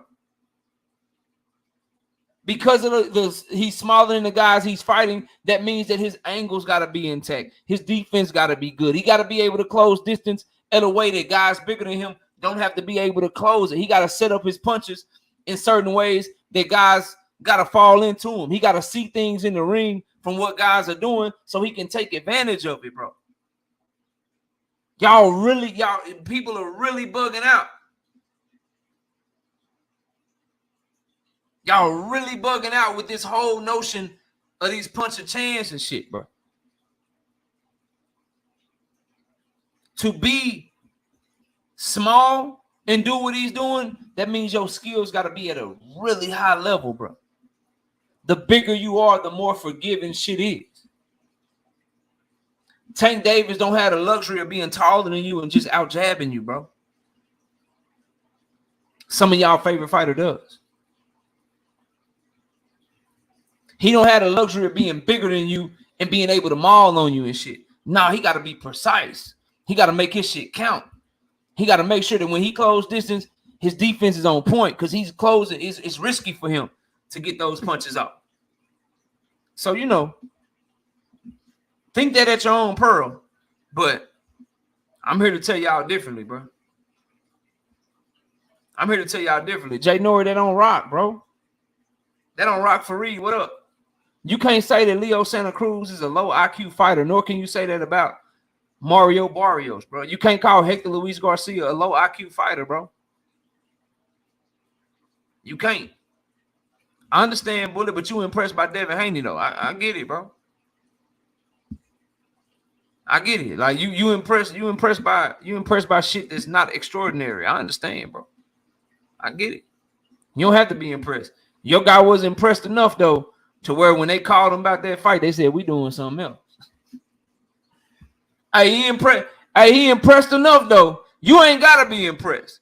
Him and his daddy was so impressed that the minute Tank was free, they started trying to fight everybody but him. But, hey, bro, I'm not here to talk about that, bro. I'm not here to talk about that. I'm not here to talk about that. Now, Tank said something about moving in silence or some shit. I don't know what he meant by it. I hope that means a fight announcement coming soon. Maybe it was a shot at Devin and Shakur for all the crazy shit that they got going on back and forth. I don't know. But this is what I can tell Tank Davis and his fan base, bro. Me being a part of his fan base, obviously. That moving in silence shit is cool. If you getting ready to drop a bomb, bro. Cause Earl Spence move in silence. But Earl Spence move in silence and then boom, nigga, we ain't see Terrence Crawford coming. They said you were fighting Keith Thurman. They said that you were moving to 154. They said you were doing this. They said you were doing that. So move in silence, I'm with you. Cause all that shit Shakur and Devin doing with the leak gate and shit, that shit goofy to me. But bro, you can't move in silence, Tank. You can't move in silence, right? Cause you ain't saying shit about who your next opponent is. It's real quiet over there. All I seen you on Twitter, you know what I'm saying? You did the salute when you got out of jail, and then you just tweeted move in silence. That's the only thing I seen from you. But I keep it 100 over here, bro. You can't be moving like this. Tweet me salute when you get out of jail, bro. Tweet move in silence a few months later. And then sometime this month, bro, your next fight announcement is motherfucking Eastside Pitbull Crew, bro. You can't do that shit to me, dog. Because I don't like what I'm going to have to do to you if you do that. So move in silence, Tank. Move as silent as you want to move. Don't ever tweet again in your life if you give us the fights we want. So I'm with it. I understand, bro. Because, you know, all that shit Shakur and Devin doing, They taking major L's right now. Give a fuck what they fans say, bro. That shit they doing on social media is goofy, and y'all know it. Tank ain't doing no goofy shit on social media right now. Keep that shit up. Move in silence. But who you fighting though?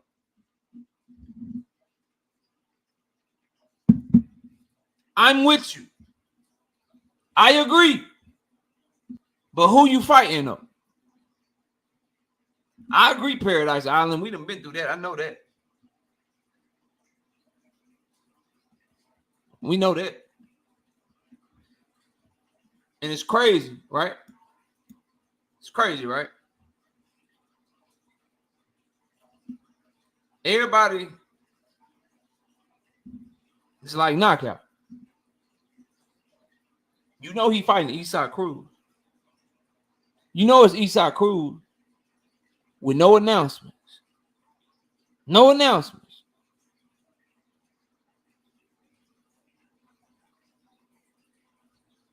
But these are the same people that knew. It's just y'all's logic, bro.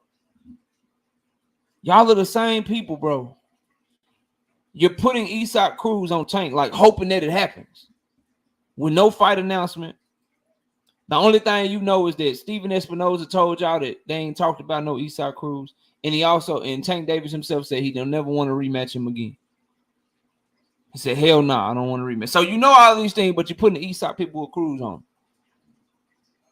You're the same people that believe he fighting Eastside Pitbull Cruz. But when I told you motherfuckers that he was clear, that Devin was clearly going to fight Kambosos in a rematch, y'all told me, nah, he ain't got to fight him in a rematch.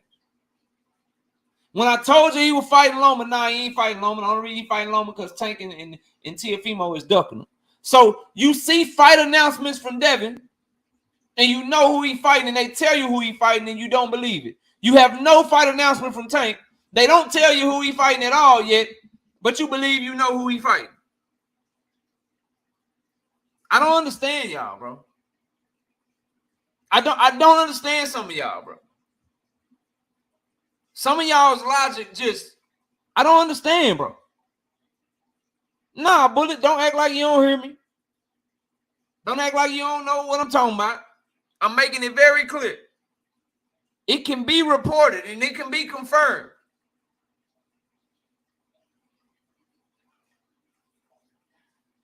Who Devin is fighting? Y'all told me this shit for a year. He don't have to fight this person. He don't have to fight that person. Y'all wouldn't believe it. He don't have to fight Kambosos in a rematch. The Ali Act. He ain't got to fight Kambosos in a rematch. Kambosos don't even have a contract to rematch to fight Devin Haney. He got a rematch to fight for the belts, not to fight Devin Haney. Y'all wouldn't believe that shit. But now you pushing that he fighting the Eastside Cruz, bro. That shit crazy to me. It's like y'all hate Tank so bad. You hate him so bad that you're wishing a bad opponent on him, bro. While I'm over here like, nah, we don't want that fight. I'm pushing for the fight not to be that, and y'all are just accepting the shit with nothing because you want to cook Tank Davis so bad, bro. Y'all want to go in on him so bad, you're acting as if the fight already got announced. Shit crazy to me. Shit crazy to me, bro. Shout out to the homie Trey with the $10 super chat, said 100. Shit crazy to me.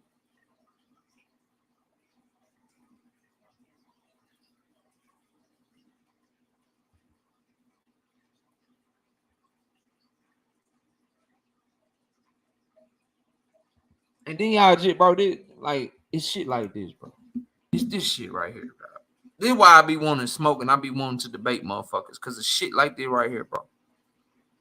This shit right here. This comment right here, bro. So we're going to act like the president of Showtime did not inform you that they reached out to Devin for a fight, but Devin told them they doing something else.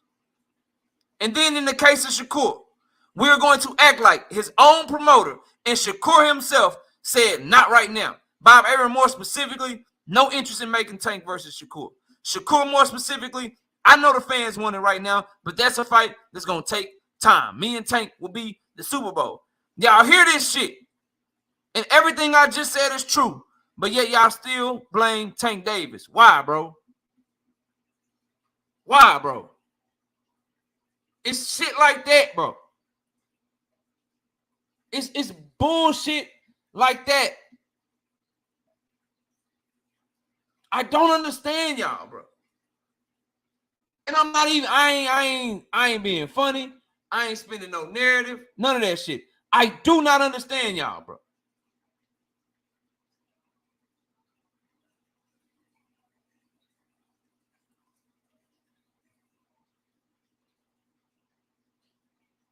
Calvin Ford been pushing for Tank Davis to rematch Isak Pitbull Cruz since the first fight. And Tank Davis didn't do that. He fought Ryan. He pushed him. He been pushing him to fight Isak Pitbull Cruz since they first fought. And he replaced Rolly, bro. He been wanting them to run that back forever, bro. Y'all act like Tank ain't never went against what Calvin Ford wanted before or some shit, bro. Lies, bro. You're not getting that off, Bullet. No, that is not true, bro. You know what? Fuck this bullshit. Fuck this shit. Fuck this shit. Fuck it. Fuck it. Fuck it. Fuck it. Fuck it, bro. Fuck it. Fuck it. Fuck it. Fuck it. There you go. There you go.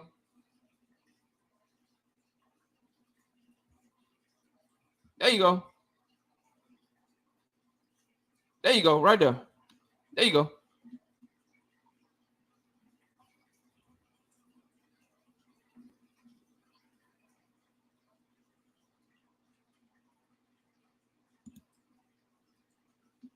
What's up? What's up, KO? Chilling, bro. What's up? What you got for me? Nothing much. It was just what you were saying, man. I agree with you at the beginning when you was talking about the fights. It is that. I can't say you was capping on nothing of that. That you was telling 100% facts right there. But I ain't even gonna get into other stuff because you already know how I feel. You be messing the timeline up. But I'm still waiting on the timeline video. Then we can talk about that. You don't have to wait on the video. What timeline do I have messed up, bro? You just leave certain things out because What am I leaving out, bro?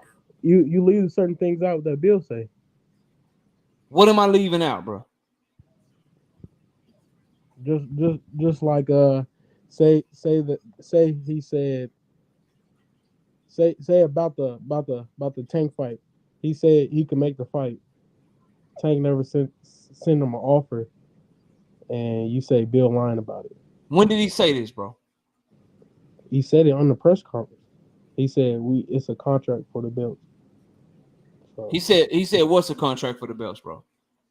Cambosos. So Bill Haney said that George Kambosos and Devin Haney, that George Kambosos' rematches was for the belts and not for Devin Haney.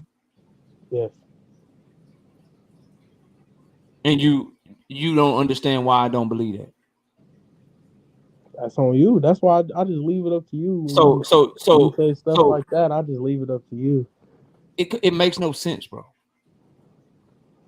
Because in order for you to have a contract to fight for the belts, what he's telling you guys, and I don't understand why y'all don't get this, what he's telling y'all is that somehow the WBO, the WBA, and the WBC, and the IBF all came together, and they said, look, if you lose Kambosos, your rematch clause is for all the belts.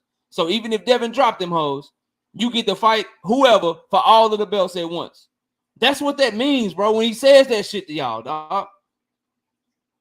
If somebody has a rematch for the belts, that means that the person that beat them could drop them bitches, and then you still could fight for all the belts. Do you really believe that the WBA, the WBO, the IBF, the WBC, with all the politics in boxing, would allow George Kambosos, no-name ass, to fight for the belts no matter who had them, bro?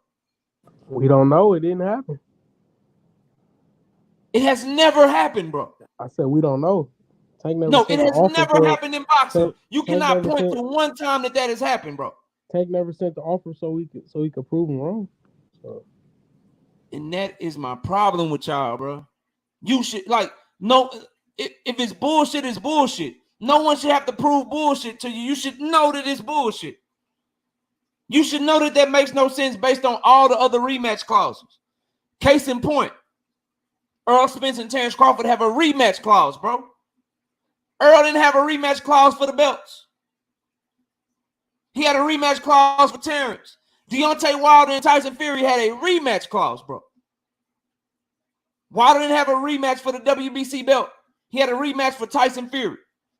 But your guy is the only guy in the history of boxing where the fighter that he fought had a rematch clause for the belts and not for him. Come on, bro. Come on, dog. Stop it, bro.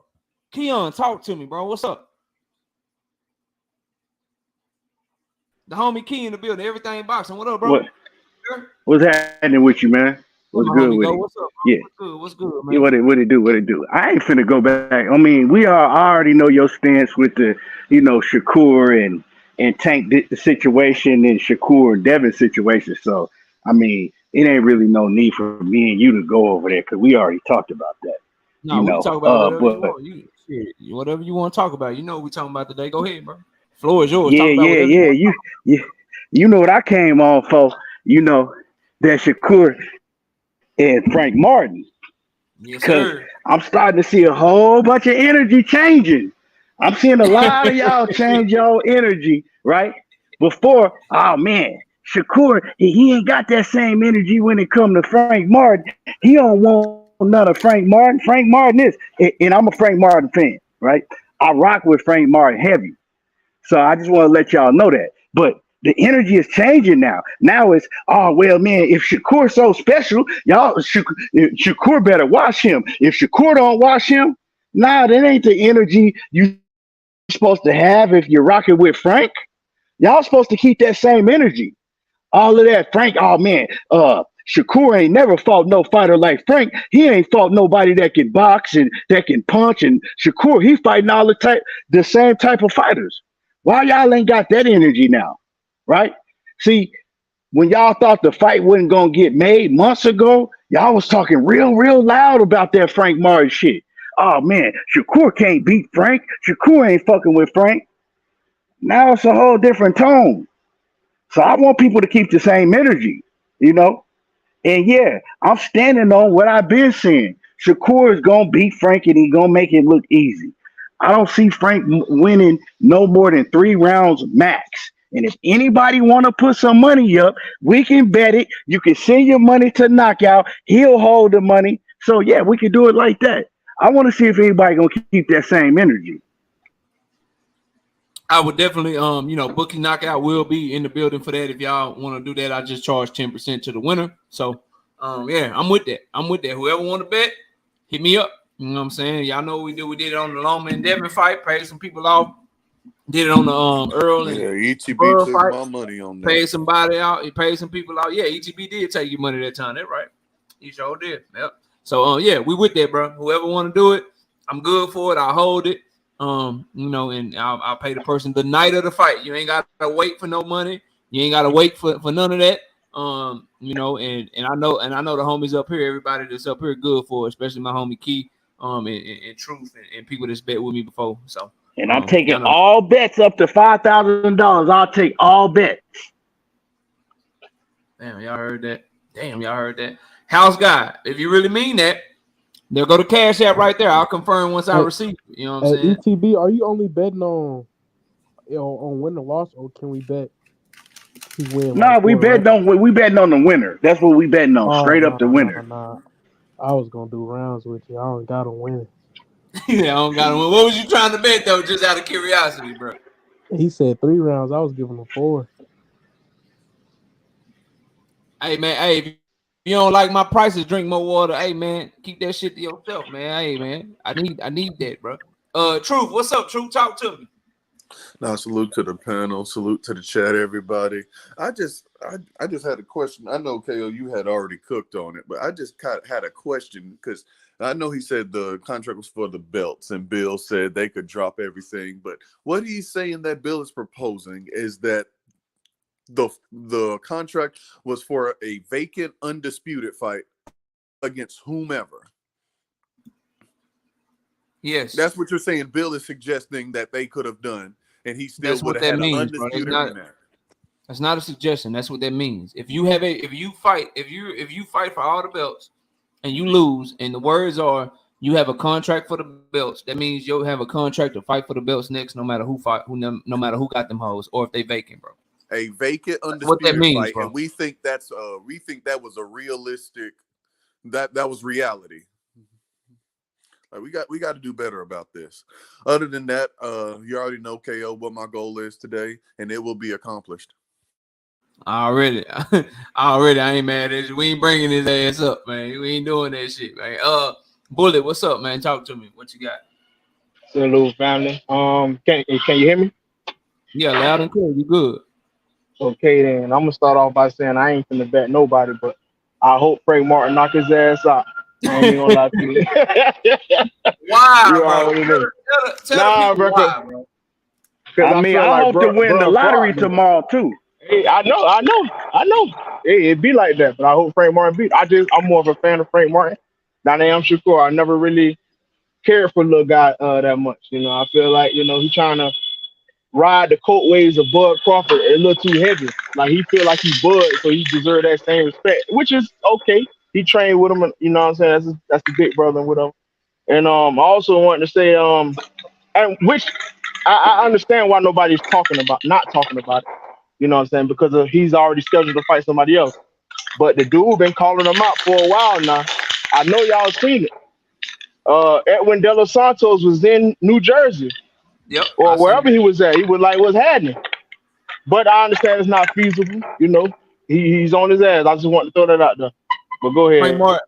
So my thing, what I say to that is Frank Martin, I think, is a better fighter. He's more proven than Edwin De Los Santos right now. I like Edwin De Los Santos win over Jose Valenzuela, but I just think Frank Martin's been more steady. He got an equally good win over Michelle Ali Rivera. And I think he's just, he's proven to be the better fighter. Like Edwin De Los Santos, for as good as he's been lately, he does have a loss on Showbox. He lost me some money. Hell, he lost Keon some money that night. I told Keon to bet on him. I remember that shit. But he lost on the Showbox card. So I think Frank is the better fighter. So I ain't gonna get on Shakur for fighting Edwin, fighting Frank instead of Edwin. What I do want to ask you though, bro, Frank Martin and I'm sorry, Shakur Stevenson and Devin Haney about the same size and shit, bro. Like, how come I ain't never heard you call Devin a little guy, bro? What's up with that, bro? Nah, Devin bigger than him. Devin about like 5'9", 5'10". But they call him the big homie though, bro. But yeah, because he's older. It's the respect level. Devin always been bigger than him. I call him little guy, because he's Shakur about 5'8", 5'7". Devin about like 5'9", 5'10". It ain't no disrespect. You already know, it ain't no disrespect. They all, young black brothers. So, but and why I call Tank little fella. He's the height. So that's that right there. So you say you want Frank to knock him out. Do you think he really got a chance though, bro? I think he has a chance to win. I don't know about the knock. I'm just saying that's just wishful thinking. I ain't gonna sit here and got a chance to outbox Shakur? I think he have a chance to win. I ain't say all that. I think he has a chance to win. Well, shit, you can only win by stoppage or but I'm not putting a name on it. Anything can happen. They can Shakur could be outboxing him. Frank hit him with a good shot. All of a sudden, his equilibrium off for the rest of the fight, and then Frank just coming at him with some shit. So we don't know. We don't know. I think Shakur made you so mad as a Devin fan, bro. You just like you want to see Shakur get his ass whooped, bro. I think you just want to see Shakur get his ass whooped. I think that's what it is, bro. I really do. So let me throw this to the panel, bro. Like, cause I was making the point, right, that I feel like these two brothers fighting in their 20s and shit, man. It's continuing not only a great year of boxing in 2023, but it's applying some pressure to these other young guys, man, to get this shit in early, bro. Stop waiting till your 30s and shit 34, 35 years old to finally fight each other and shit and stop fighting each other past the goddamn expiration date. What y'all think of that, bro? Y'all think this will have any influence on getting these younger guys to start fighting more often? It put pressure on Tank. It put pressure on Tank and some of these other guys. I I don't. truly feel like that. I I'm just mean, glad I just want to give someone a else in that shout out. position. Go ahead, Key. I just want to, you know what I'm saying, salute Frank Martin, man, for real. Because, you know, Shakur was already in that position. Shakur was going to fight for that title no matter what. You feel me? And all them other dudes, they ain't want no smoke with Shakur. They was backing out and backing out. And Errol Spence, I want to salute him too. They made it happen. You know what I'm saying? They could have did that same shit and used the size of the streets as an excuse and say that they couldn't get the fight done. They didn't want to, you know what I'm saying, pay Frank Martin enough money. They could have made a million excuses. But, you know, Frank held to his word and said he'll fight Shakur. And that's what they did, and they made it happen. So, you know, as far as your question, yeah, man, it's put pressure on these other fighters. You know what I'm talking about? To make these fights happen and stop ducking and hiding behind these promoters and shit, man. And as far as, you know, what my man said about Gervonta Davis, I don't think Tank got no pressure, man. I don't think he got no pressure to fight nobody, really, because he making so much money with the fighters that he fighting. So the way that they looking at the situation is, you know what I'm saying? As long as he keep making that big ass bag, keep doing what he doing. Like, it's just like when Floyd Mayweather, everybody was like, oh, Floyd ducking this person, and Floyd don't want to fight this person. He wasn't worried about none of that shit. Floyd was still getting that bag. So I don't really think it's too much pressure, you know, because he's still gonna make a lot of money. He hit that level to where he gonna make a lot of money, regardless of what the fans are saying. So that I do understand. I ain't mad at that. Before the next person go, let me throw this at you though, Key, and push back just a little bit. So I don't think necessarily the pressure can come from Tank for who he fighting or because of Frank and Shakur, but I don't think he was getting money before Ryan, but that Ryan bag, bro, niggas ain't trying to go back to 200,000 pay-per-views, bro. After doing what he did with Ryan, nigga ain't trying to go back to 250,000 Mario Barrios, you know what I'm saying, Leo Santa Cruz checks and things. So I think the pressure for Tank comes in, bro. If you want to get a comparable bag, if you want somebody that is gonna be able to sell 600, 700,000 pay-per-views with you, dog, you gotta give us what we looking for, because your formula, like the Isak Pitbull Cruz formula, bro, that whole fucking translator up on stage and motherfuckers can't understand you. We seen with Rolly, we seen with Ryan. He need a motherfucker across from him that can talk some shit to him, bro. That's gonna get people to believe he can beat him. So that's why I think the pressure, that maybe it don't come from Frank and Shakur, but the pressure of in PBC and Showtime too. Y'all really want to go all the way up here and then bring your ass all the way back down here and run that risk? That's what I would say about the pressure on Tank. Go ahead and respond, Keith, and the next person can go. Well, I feel what you're saying, but I mean, regardless, that those fights that you looking for, they're not finna happen right now. They're not gonna happen. You know what I'm saying? I don't see them happening no time soon until they fuck around and put them in the ring with an Eastside Cruz or somebody else, and that shit just flop. And then they like, okay, well, we gotta go to, you know what I'm saying? We might have to fight somebody. Other than that, man, it's not on Tank. Like I said, and for people that, oh man, hating on Tank, it's not about Tank. It's about that. You know what I'm saying, man? He come from the mud, so he listening to them. You know what I'm saying? They didn't got him this rich. Continue to listen to us, and that's what he's doing. So I mean, until some shit flop, I don't think it's gonna change, because the only option that he's gonna have is to fight Shakur Stevenson or move up. And you know what I'm saying? It don't matter if I think Shakur gonna win, if Knockout think that Tank gonna win. That shit don't matter. I think that they looking at the situation why they so far up on the mountaintop right now. They don't want to put him in no 50-50 fights. That's a 50-50 fight. Regardless of who you got winning, that's a 50-50 fight. I don't think they looking to move his career like that at this point in time, while they still getting away with, you know, getting them big ass bags, fighting the Eastside Cruisers. Because when you fight an Eastside Cruz, right, you don't really have to pay him much. You pay Eastside Cruz 700,000. That's a whole fucking ton of money for him. And then Tank can pocket the rest, and everybody else on Tank's side can pocket the rest. And literally, Ellaby be telling you that if you really listen to him in so many words. So I think it's just about the money until it's not no more. I got you. I don't think I caught this one, man. Shout out to the homie Aaron H. Muhammad. I don't think I caught your super chat, bro. So just in case I didn't, I don't remember reading this, but shout out to you for the $5 in the super chat. Says salute Knockout Boxing, a little support for always keeping it 100. We try, bro. Let me get some of the new brothers in here, man. Pass around, see what they want to bring to the table. We're gonna go to R Breezy first. R Breezy, talk to me, bro. What's up? KO is good.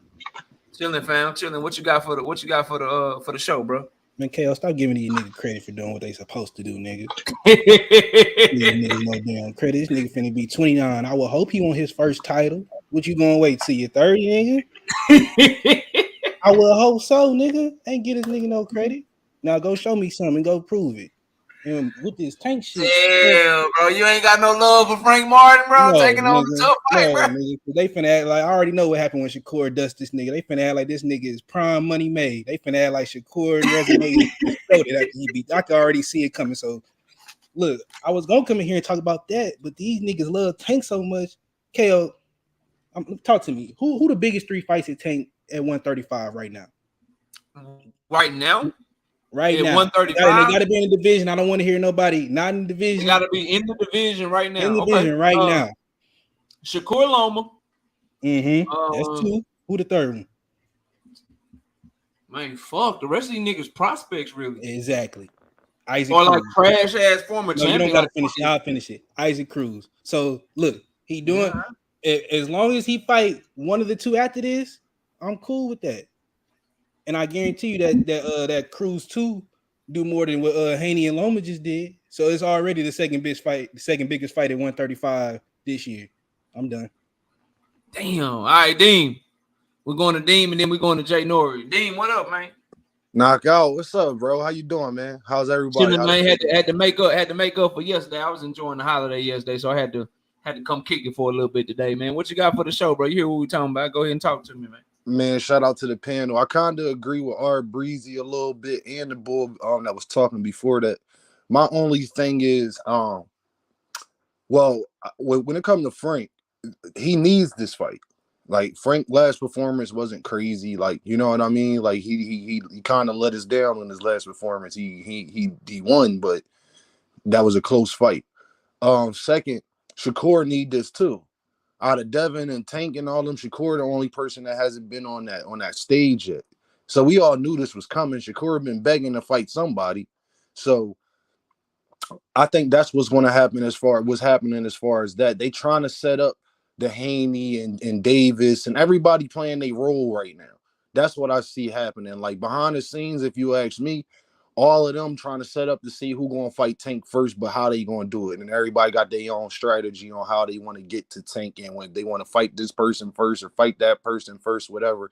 Tank really in a rock in a hard place because the other guys is different promotional companies. You can't move nothing unless Bob Arum want to make that move, which we all know he don't want to do that right now. Devin Haney and them, they moved up. And they've been kind of quiet now since they've been talking more about Shakur and everybody else than they was ever saying anything about Tank. You know what I'm saying? So I just think Tank is the boogeyman right now, man. And he already Tank set all of this stuff off for the year. Like, and it just been snowballing since then. You got like R Breezy and the Bull was saying prior, man, like ain't nobody going back to no 200,000 pay-per-views because whoever Tank fight going to sell more than all of these fights together. Probably not combined, but definitely individually. So he's already there. Like, it's basically one of those situations where you play the video game and you playing Tekken or Mortal Kombat, Tank already the top boss. Like, you got to go through these little towers just to get to his ass. Because then there's so many people and money, like everybody keeps saying, that get involved first. Tank is not looked at as just somebody they want to fight. Tank is a check to everybody involved. And when you know that you the check, you got to do things a certain way. And like R Breezy and was saying, like he don't have nobody else to fight. Everybody else at 135, he either beat, they moved up, or are they not trying to make the fight? So Shakur, I think, just doing, him and Frank are doing the best move possible for them right now at this moment. So I commend both of them brothers for even making it happen. Already. Jay Nori, what's up, man? What you got for the show?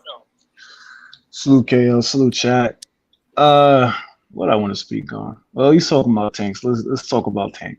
I don't really have no problem with Tank. I know it sounds like I be hard on the guy, but I like Tank. I buy all his fights. I just don't think he's gonna fight nobody. But it's becoming this. If this year has already shown us that whoever is bankrolling these fights for PBC, they want to return. So the days of getting these showcase fights that we've been getting since 2017, them days is over. If you're gonna make all this big money, you gotta fight somebody. Those are the orders that's coming down, and now they got to make these fights. You know, they collected from a lot of these guys, a lot of the generation that's been watching boxing right now, been watching these guys come up, and it's their time now. They got to mix it up. So what the other brother said, it's correct. Frank and Shakur, they're fighting for the Tank fight right now. That's the goal at the end of the tunnel, the Tank fight. And Tank has no choice. Next year, he has to fight somebody, like a real opponent, somebody he could possibly lose to, because they need him to make money. And Tank he's not the most charismatic guy.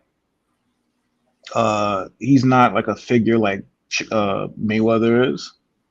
And he don't have the pound for pound look like Bud does. So he needs a dance partner.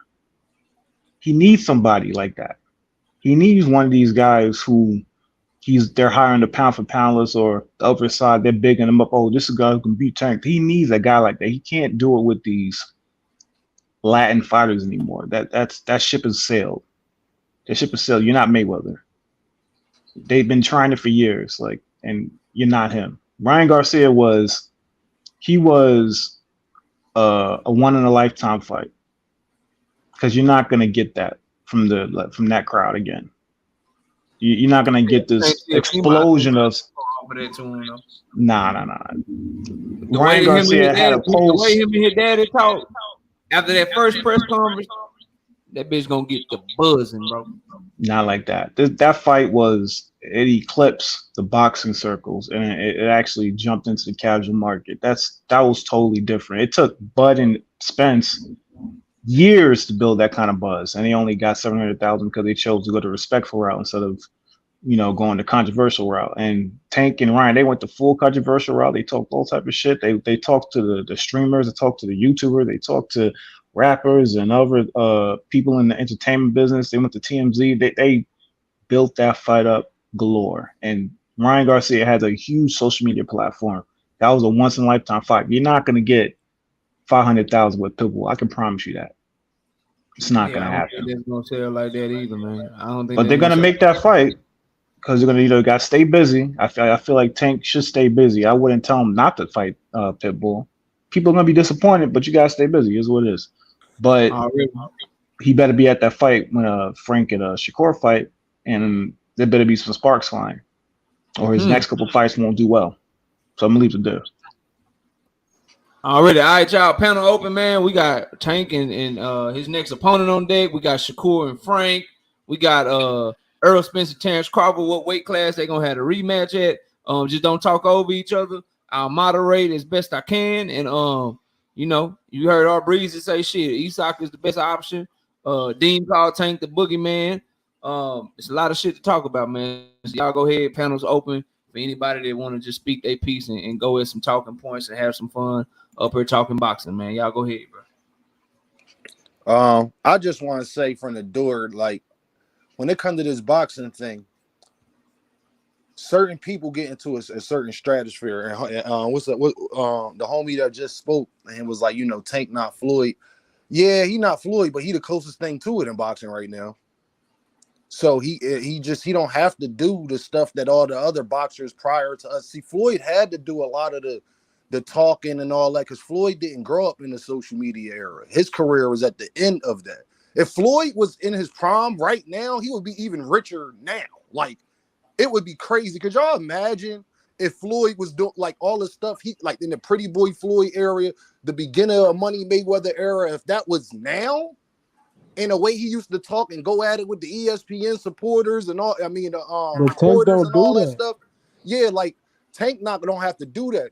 Right, but Tank that's got why everybody do else that. beat. blew up because of mass media consumption. What is at an all-time high? You had a 24-hour news, like that's why. Yeah, he you got rose up. ESPN and all that. But where Tank is different at, he got the social media and the hip hop community that he has the eyeballs. Like bro was just saying, Ryan Garcia too. For whatever reason, the Latino community, they love Ryan. And all this Tank ain't fight nobody.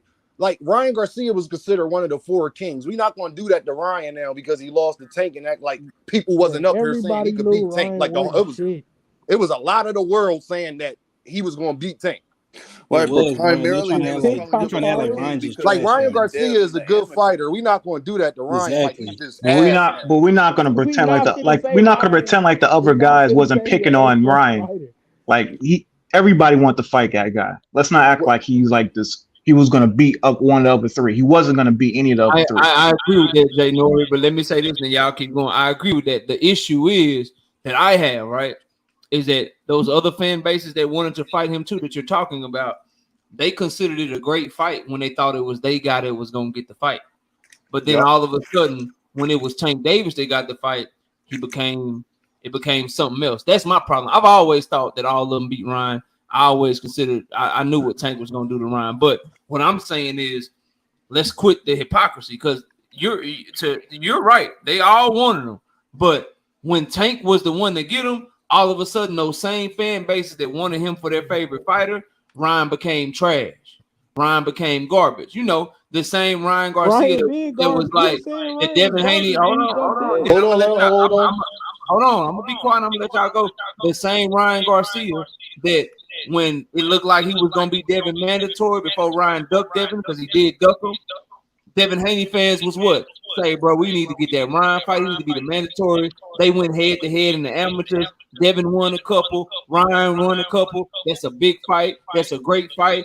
We need to get that fight. We want to make that fight happen. But then you fast forward, and Tank is the one to get the fight. Then to those same people, Ryan became trash. That's the type of shit I'm talking about. Y'all go Yeah, ahead. I that's got to echo yeah. that. You have a point with that, but what's the context around the criticism? Especially when you're saying you can knock out all the top guys in the weight class, and you fight the guy with the least difficult task. You fight him talking about you're gonna knock out this guy and that guy and all these other guys, and you're not making them fights. That's where the criticism comes from. I hear I want to get in on here that too. Go ahead, Key. Let me say this, then let's go to Key. Only thing I say to that, Jay Nori, is this, bro. He had the fast. His hands are fast. And he's way more powerful than them other guys, bro. So we're not going like again coming off of Javier Fortuna, who again was a fighter that people felt like was a good fighter for Devin to fight him. Ryan demolished him. Everybody up here giving Frank Martin his grams and his credit, and rightfully so. Right now, go do some research on Romero Duno. Took Frank Martin 7 rounds. Struggled with Romero Duno. Ryan got him out of there in 2 rounds, bro. A round and a half, bro.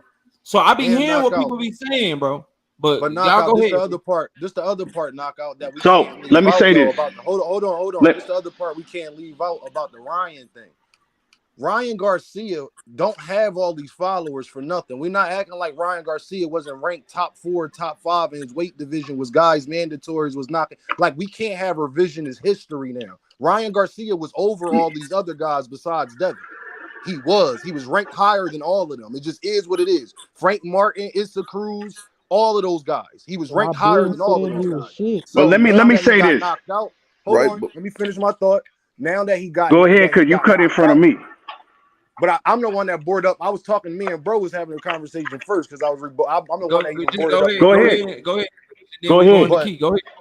But the whole thing about the whole Ryan situation, you can't say that he's not fighting nobody when Ryan Garcia, besides Devin, with a fight that because Devin moved up, nobody is ranked higher than Ryan in that weight division with more money, popularity, rankings, however you wanted to look at it. Ryan was above them. So now because Tank beat him, it's like, oh, you like, nah, we not gonna do that. He the same guy that won 3 fights against Devin Haney. They 3 for 3. So it ain't like Ryan just this guy that wasn't in the amateurs or just this YouTube guy that we tried to make him out to be after the fight. He got 10 million followers for a reason. He was ranked that high for a reason. He a real boxer. This not no fly by night shit. So what like, do you say I to just the don't like people that we that's can't have that saying Well, Hold prejudice. on, Joe. well, Go ahead, Keith. well, if you look at the situation, right? People been calling Ryan Garcia an Instagram model, calling Ryan Garcia, he ain't shit, he ain't really no good boxer. People were saying that shit way before the Gervonta Davis fight. Now, me personally, I never thought that Ryan Garcia was trash. I always thought that he was a pretty good fighter. Now, I ain't like the whole shit with the motherfucking weight, with the weight shit and the stipulations that Tank put on him. So I think that's a reason that Tank got some kickback for that. And then what you saying about what Knockout said about how all the other guys, like, it was cool for them to fight Tank, and then I mean for them to fight Ryan Garcia, and then when it came to Tank fighting Ryan Garcia, it wasn't cool. I think more of that comes from most of them dudes was looked at as still, like, kind of contenders and shit Yep. in that realm, Yep. because they're a lot younger than Gervonta Davis, right? They're a lot younger than Tank. So I think people were still looking for them to Not that get a much big younger than fight. Tank. Hold on. I didn't cut you off. People were still looking for them to get a big fight. You know what I'm saying? But Tank was Right. already up there, right? Older than them, already had been on pay-per-view and all of that. So people was kind of more looking for Tank to fight that other A-plus class fighter. So I think that I was the agree. discrepancy. But I do give him credit for Ryan Garcia. You know what I'm saying? I think that Ryan Garcia is a hell of a fighter. You know what I'm saying? I don't think he no great fighter. He a great, but I thought he was dangerous. I thought he presented a big threat. I just didn't like that motherfucking, the rehydration clause and all that.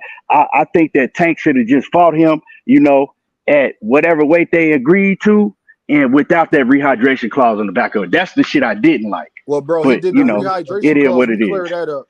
He made him fight with the rehydration clause because Ryan ain't want to fight at his regular weight division like everybody Well, I else did. mean, he Ryan should have didn't want just to made him do fight at his regular weight division and called it a night. Yeah, I You know agree, what I'm bro. saying? But I'm saying that Ryan was the one that was bitching about that. He didn't want to fight at 135 like he just was there. So that's why that whole thing happened like that. Tank like, well, you playing games. If we get Fuck into that, Tank said himself that ain't the reason he did it. He said that he didn't want Ryan Garcia walking in the ring hella heavy. That's why he said he did it. Plus, he did it to motherfucking Mario Barrios too. So he got he got a history of doing shit like that. So I mean, if we want, I don't even hold want. on. He did. I'm not even gonna go back and forth with you on that. But I mean, that's just the fact. No, but the fact is that he also explained that they wasn't the reason why they even put that hydration clause in, because he didn't want to fight him at 135. Ryan Garcia was a 135 fighter. So that was the whole thing. Ryan Garcia like, nah, I don't want to do that. So Tank like, all right, well, we could fight 1 pound up at a catch weight now. So that was the whole thing, because Ryan didn't want to fight at 135 for whatever reasons. I didn't understand that from Ryan's side, like just fight at 135 like everybody else. But I it mean, is it's what it 1 is. pound, so it was Yeah, it 1 was 1 pound. So pound. I I didn't mean, get that that, shit don't bro. really It didn't that mean shit nothing. didn't even really give him no advantage anyway. Yeah, So I if it's agree with you, bro. if it's 1 pound, why have the rehydration clause? For real, Yeah, I know. they I was know. doing it really trolling Ryan because he was making the negotiations.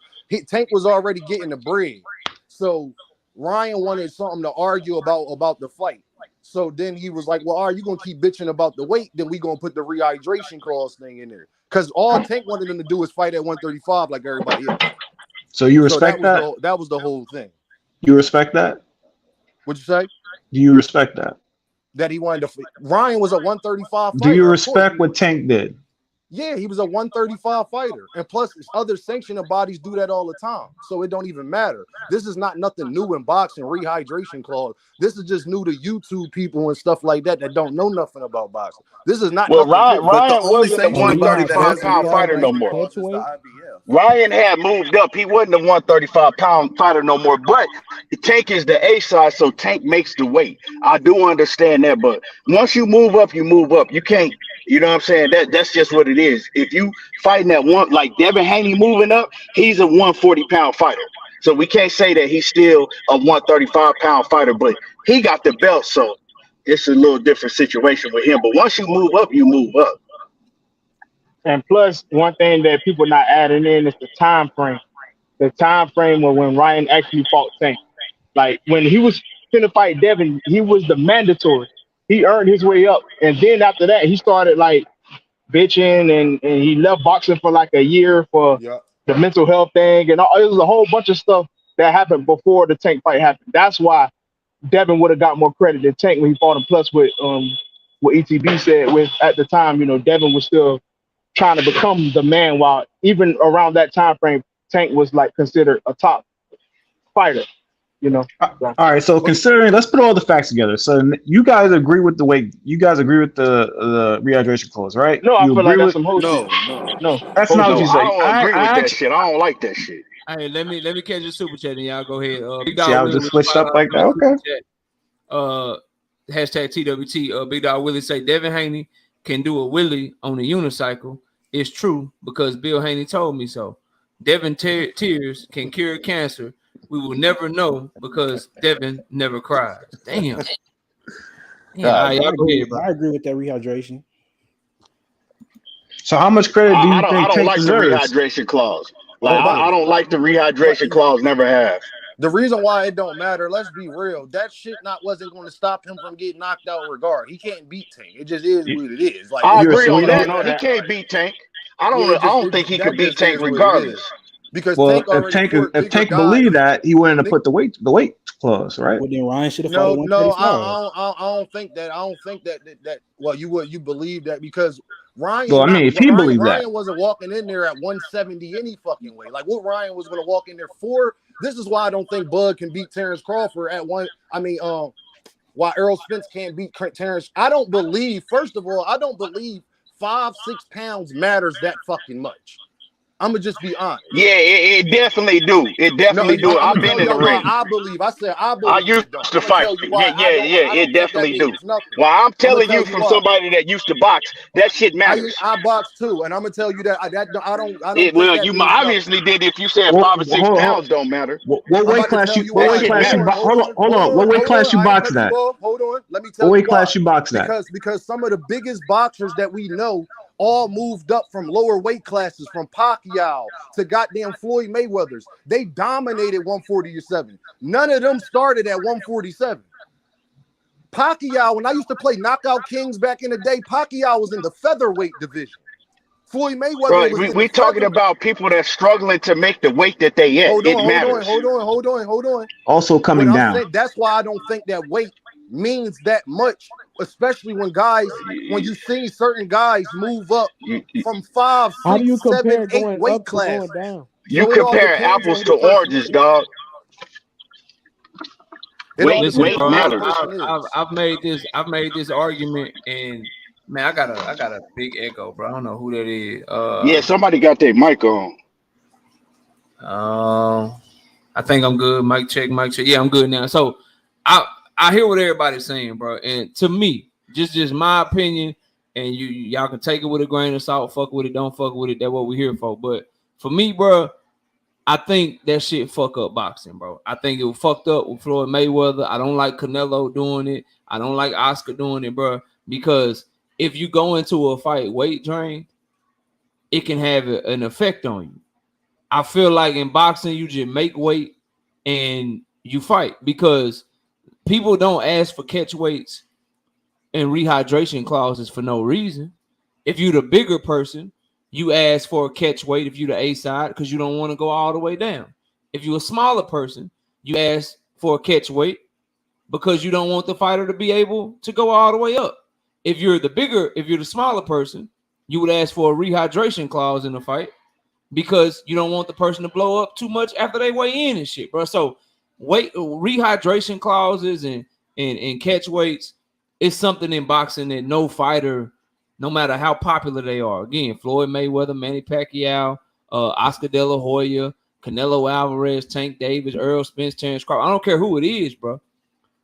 If you're putting that in a contract, I'm not saying it affected the outcome of Tank and Ryan, but it's something that can affect the outcome. And we got to get away from boxers no matter how popular they are, just because you sell more than me, you shouldn't be able to tell me how big the ring is, bro. Just because you sell more than me, you shouldn't be able to tell me how much Pedialyte or water or hydration I can take if I make weight. You shouldn't be able to tell me how much I can eat if I make weight. If I'm too big for you, right? Or you don't want to make the sacrifice to make weight, then fucking don't fight me, bro. And that should be what the standard is. So I understand the arguments from both sides. And what Tank ended up doing, bro, is he just opened himself up to criticism that if you look at the night of the fight, bro, anyone with eyes can tell you, say, bro, I think they probably could have came in they natural weight and Tank probably still would have watched them or done them worse. He wouldn't have had to cut no weight. But because he put that in there, because it's in there, that's something that Ryan, you hear Ryan, you hear Oscar, that's something that they could legitimately fall back on, and now they can start demanding a rematch, still attaching themselves to your name and shit. Your haters still can talk all that shit that they talk about you and shit, when in reality, that shit shouldn't be in anybody's contract in the first place, bro. If you don't want to make the sacrifice to make weight, then move up if you're the bigger fighter. Don't ask for a catch weight. And if you're the smaller fighter and the motherfucker blowing up too big, and then shit, don't fight them if that's what you're worried about. Let's not negotiate advantages into contracts, bro. I'll never be for that, no matter who the fighter is. That's always been my take on it, and that's what I said about it when we found out that Tank Davis had Ryan Garcia on the rehydration clause. That's my thoughts. Y'all go ahead, though. I agree with everything you said. I agree with everything you said. Couldn't say it any better. Like I said, regardless of that, yeah, of course I've always thought that Tank was gonna beat his ass no matter what weight class it was. But I do think it had some effect on Ryan. Was he gonna win the fight? Hell no. But I mean, I know that shit affects you. Trust me, I know that. Yeah, like imagine this fight being talked about, and Ryan and them didn't have nothing to fall back on. Them haters, them fans and shit don't have nothing to fall. Like, it's nothing to talk about. You gotta give him the credit that he deserved, bro. But because of that, whether we can see with our eyes, and it'll be people that'll be disingenuous, whether you can see with your eyes or not, that it probably didn't have an outcome on the fight, people are still gonna fall back on that. You just eliminate people being able to fall back on some bullshit if you just take that shit the hell up, where it belongs, which is all the way the fuck out of boxing. Like anything that can, like, we're gonna watch Tim Tszyu versus Brian Mendoza here soon. Brian Mendoza is a very good fighter. He likes to move around the ring, got power in both hands. He's a great counter puncher. Tim Tszyu feet aren't as good, but he's a good pressure fighter with good power and fast hands. And he can counter punch too. But since Tim Tszyu is more popular and Brian Mendoza is going over there for that bag, like Tony Harrison went over there for that bag, y'all watch how small the ring is that they fight in, bro. That ring gonna be little as shit, bro. And guess what? It's gonna be because Tim Tszyu is more popular. You telling me that's right? Like, no, get shit like that the fuck on, bro.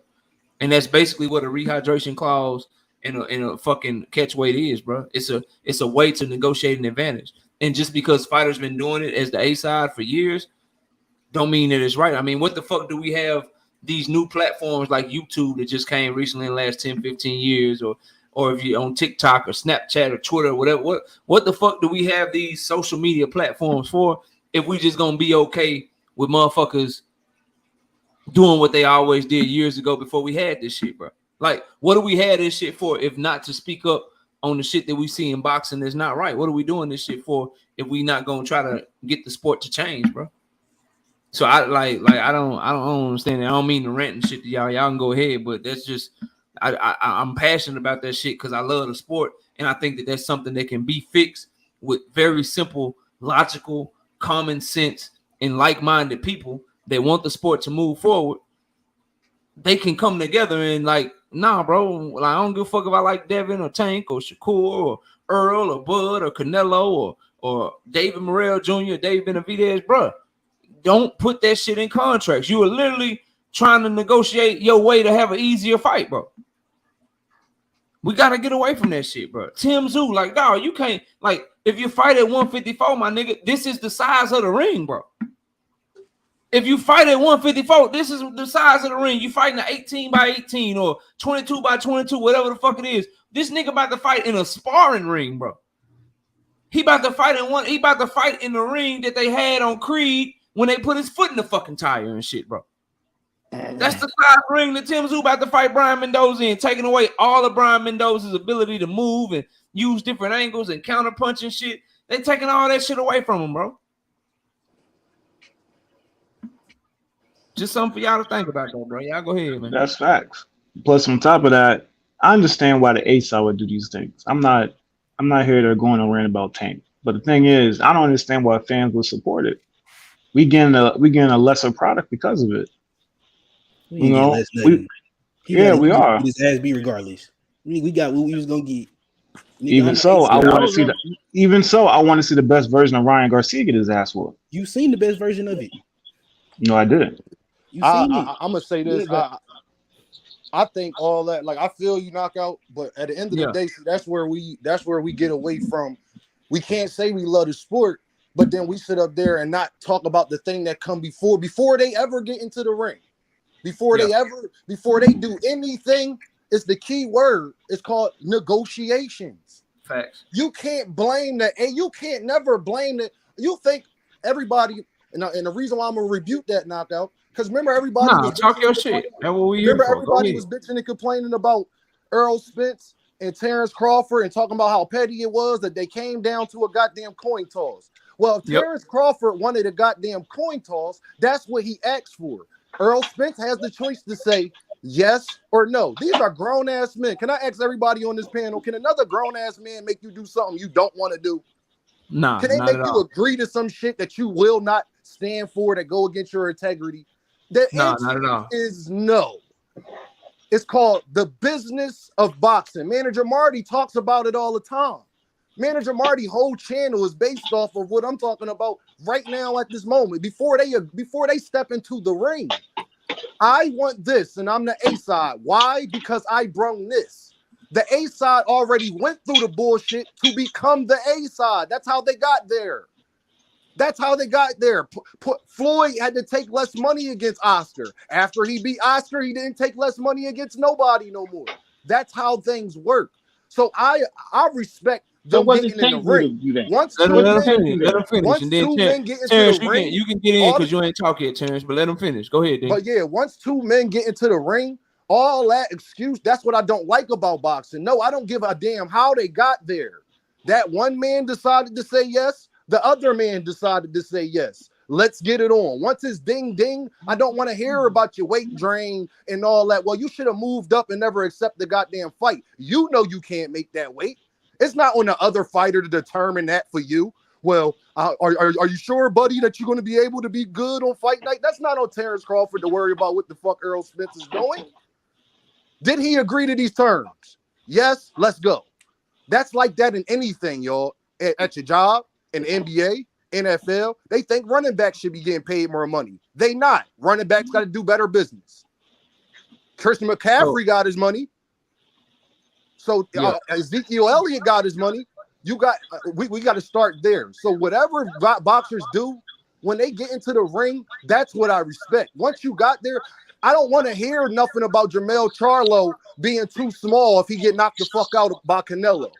Nobody told that man to go up 2 weight classes and start fucking with that Mexican boy. I hope he do win, but if it happened, I don't want to hear that. Well, he was too small and nah. So a lot of what you said, right? And I'm gonna pass to you, Terrence. You got next. A lot of what you said, I agree with. The Canelo, Jermell moving up. Once you move up, I agree with that. But this is what I'm getting at, and I got a damn echo. I think it's you, Dean, so I muted you, but it wasn't you, so I'm unmute you. I think it's Terrence. Mic check. Yeah, it was you, Terrence. I'll bring you off mute. You going next, Terrence, regardless. I just wanted to holler at the homie Dean. So I agree a lot about of what you said, bro.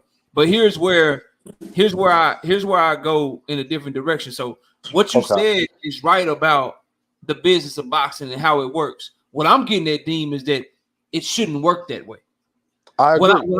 What I'm getting at is, yeah, you negotiated. So if you Ryan, bro, stop crying about it. You got 30 million. Like, I get that. Yeah, you negotiated. If you Jermell, stop crying about it. I get all that. But what I'm getting at with rehydration clauses and catch weights as a fight fan, or people choose the size of the ring as a fight fan, what I'm getting at is those are certain things that you shouldn't even be able to. You and I shouldn't even have this discussion because there should be something in the sport in the sport to where they like, man, we ain't doing like no, like Okay, I see what negotiate you're what? saying. Like, no, this shit Okay. don't even belong in the sport. Now I agree with that. Now, I agree with that. But the ability to negotiate it, yeah, you right with that. Like I agree, like shit, that's how it works right now. But what I'm getting at is that the shit shouldn't even work that way because we know that it can affect the product, bro. So But if it can affect what thing I gotta stop you right there though, big bro. What thing I gotta say though? Yeah, Ryan wasn't talking. See, this is what I get mad at these fighters, y'all. It's my Devin Haney fans. This is why I get mad, y'all. And I'm not going. Nobody to tell to you. these I'm gonna let niggas. Terrence go next, but you Yeah, go ahead. I'm sorry, Terrence. Nobody tell these niggas, y'all, to say the stuff that they say prior to the fight. Nobody told Ryan to be running his goddamn mouth. We got to hold men accountable. If me and Knockout talking, right? I say, nigga, when I see you on 3 o'clock, I'm going to do this. I don't care if you bring your mama, your auntie. If I bring my mama and auntie and you get knocked the fuck out, I don't want to hear, well, you had your whole family with you. You told me to bring my whole family. You told me this was okay. Man, what team you on? God damn, you bootlicking. If Ryan would have won, he wouldn't have said shit about that rehydration clause. What team you on, man? Let me go to Terrence, J. Nori. God damn. Terrence, what's up, man? Terrence, go ahead. You got it, bro. Come off mute, bro. Oh, yeah. What up, Knockout? What up, panel? Yeah, just a couple quick things. I mean, my guy, come on, bro. With this Ryan bullshit, bro. I'm not trying to hear that shit. If you listen to both Shakur and Tank talk about Ryan, they both say that this man can't fight. This man has no defense. This man is the worst. Is the easiest fight. Both of them. And you got to take the word of guys who you see have that type of skill. You know what I'm saying? So they've been, like you said, they went to the amateurs with this dude, and they know that he's not on their level. So for you guys to keep trying to give credit for Ryan Garcia, it's pathetic. So like I said before, Tank hasn't fought anybody, still hasn't fought anybody, and we're still waiting for that to happen. As for wait, hold on. As for these damn this notion that this fucking fight did 1.4, I'm gonna keep saying, there's nobody is telling me all these teen girls bought this damn fight. You're telling me that's who would buy in this fight to make it 1.4? It seems like, bro. It seems to me. Hold on, y'all go ahead. Teenage daughters, and if you're a good parent or a good father, man, my daughters can add me for pretty much anything, bro. And yes, if they asking their dad, if they asking their daddy to buy that bitch, bro, I guarantee you that. Okay. I tell you this once. If that's the case, then why don't they put Ryan on another pay-per-view? So they're not going to put him. So they got all of these teen girls buying this fight, right? And they're not going to put him on. They're not going to capitalize that and put him on another pay-per-view. I ain't heard nothing. I ain't heard nothing about. I ain't know who he fighting yet, bro. Okay, so we don't know, but he's a pay-per-view star, though, right? Right. So Floyd. It didn't matter who Floyd. It didn't matter. It didn't matter who Floyd was fighting, right? We didn't really care who the opponent Floyd was fighting. But this guy's a pay-per-view star because he has all of these followings. So we should be able to put him in with a relative nobody and still do 500, 600, right? Like Canelo, he could do that at least with any opponent, right? But I didn't hear anything about anybody saying Ryan that they're going to put. Since Tank, bro. So what are you okay. So are you agreeing with me? Are you agreeing with me that he should be fighting pay-per-view next fight, no matter who it is? He probably will. He with Floyd Mayweather now. So let's see that. Let's see if he has a pay-per-view. You got probably.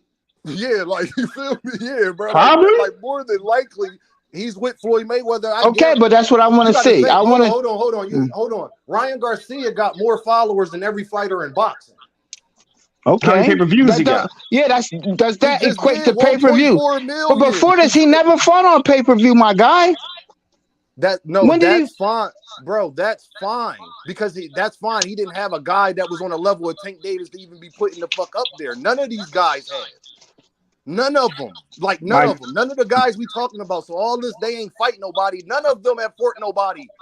George Kambosos is fucking nobody. Like, what are we Yeah, he talking is. about?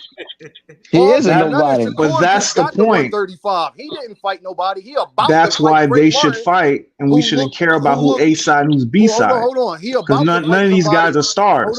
Hold on. He about to fight somebody who was just average in their last fight. Who is this? Frank Martin was Oh, average in so his last fight. why didn't Tank fighting? Why didn't What'd you Tank say? fighting?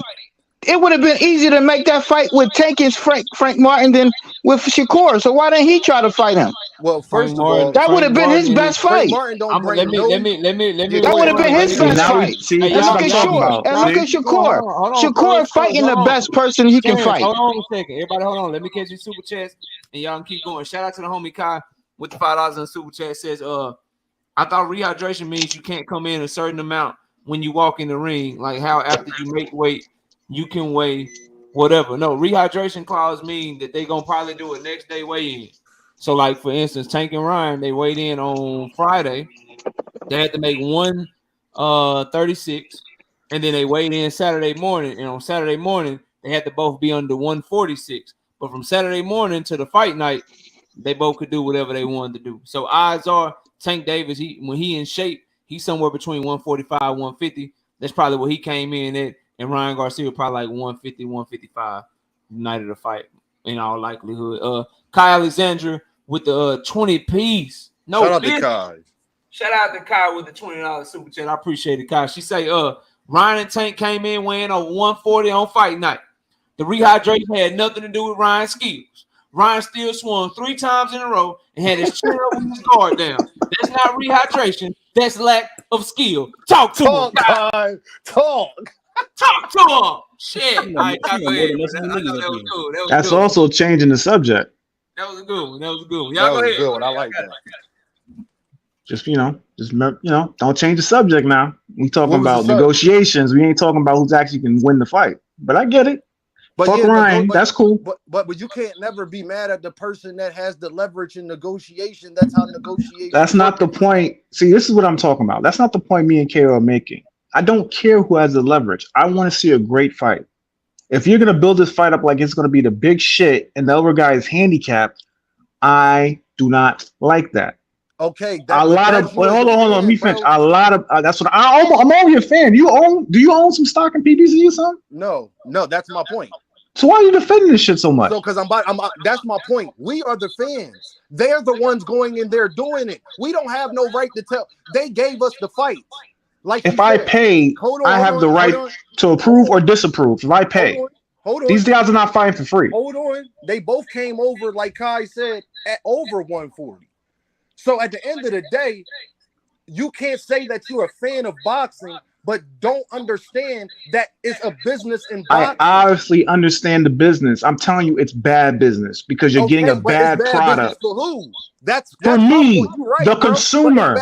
Who are you? Are you not the consumer? What part of this are you playing? Are you an owner? That's are you a promoter? You don't speak for all consumers, bro. That's your opinion. That's not mine. Do you go on social media? Most people saying this. This ain't coming out the blue air or something. If most people, first of all, if that was the case, if people were such in an uproar, I'm about to prove to y'all how that's bullshit. They would have never bought the fight. People knew about that prior to buying the fight and still press play.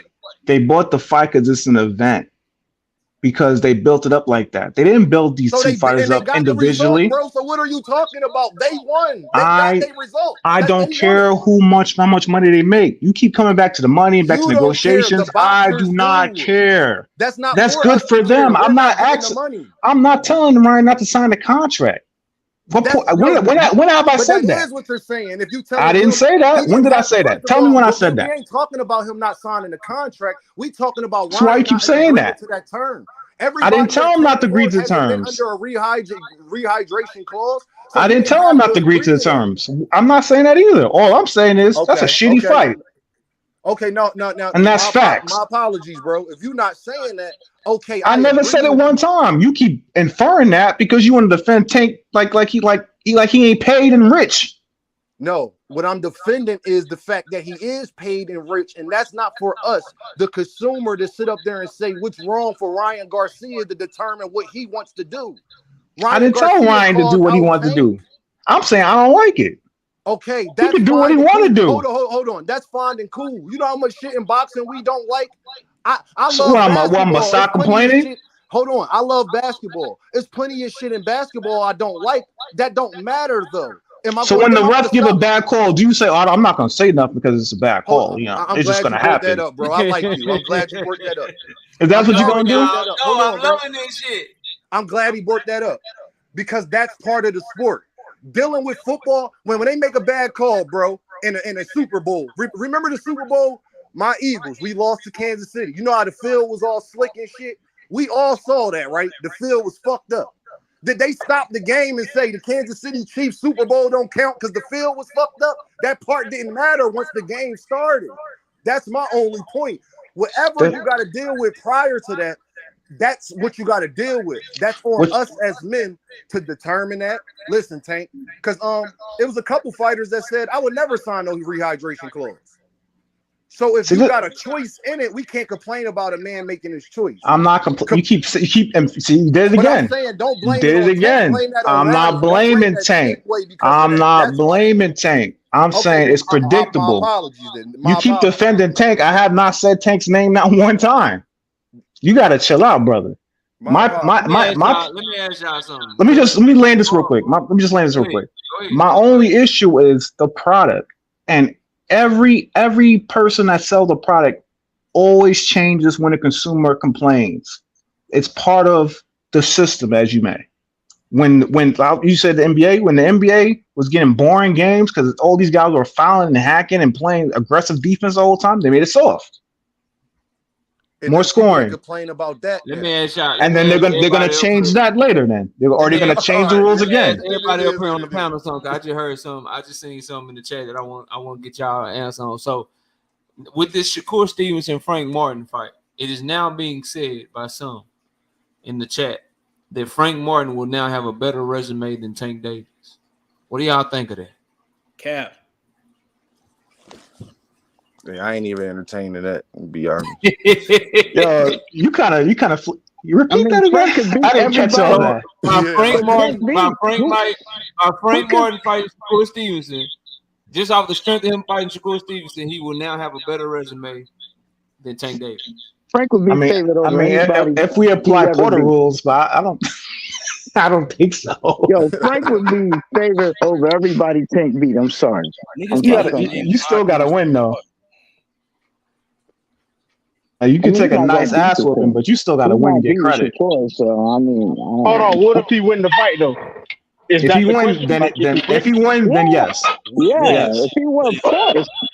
If he won the fight, if he wins the fight, I'm gonna say it's debatable, but you still got to give Tank credit for everybody he still beat. Even though I'm a Devin fan, I feel like Tank ain't fought nobody notable in this division. You never give Tank credit. Listen. I feel like he hasn't fought nobody notable in this division.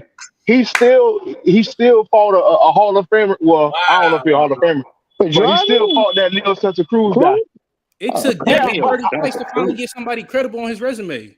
No, I'm talking about in this division. If we just strictly talking this division, then Frank Martin got him. But if we talk about that's what I was asking. Was it overall or just this division? That's what I'm asking. I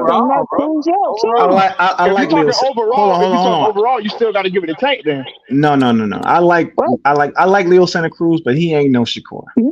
Yeah, but what do Shakur really give? What do Shakur really give? If you talking resumes, a right? two-way division champ. You go Leo and you go Shakur. You give Shakur the edge there for Frank Martin. Yeah. Okay. Then you go Barrios and Michelle Ali Rivera. Barry. That's what I'm saying. Everybody else. That's debatable. Frank, bro. If you beat Shakur, you got at least 20 fighters off that. No, bro. At least. I like that, bro. That shit work.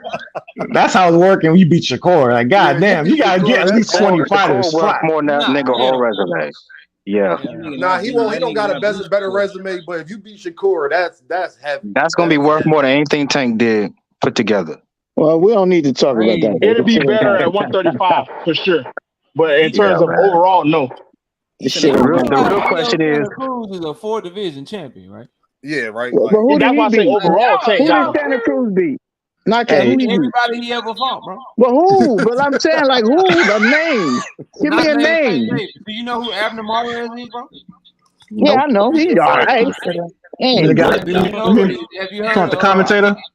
Have you heard of Carl Frampton, bro? Yep. I mean, they ain't Shakur though. I'm gonna be honest.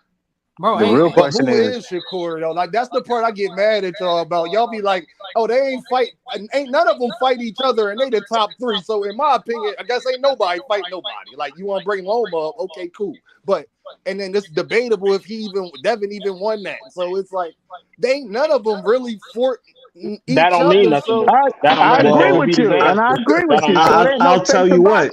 We gonna find out who's who next year because gonna be a lot of them dudes gonna be fighting. Like that. Now talk that shit. Yeah, they're gonna have to. Yeah, they're gonna have to. But I gonna just find out. Ain't gonna rematch Rolling next year. You ain't gonna jump Tank with just Shakur, bro. If that's all you got, like Shakur. Hey, Tank Rolling too next year. I can't wait. Chill, bro. Chill. You better, yo. Hey, Now, I had a question real quick. As a Tank fan, I'll say this, y'all. Next year, once all the smoke clear and everybody do what they do, I don't want to hear no excuses from Shakur, Tank, Devin. We got to agree, y'all, as Loma too. All Man, of us don't that do like that. these No, fighters. No, Dean, It shouldn't be excuses right now. Wait, what you mean?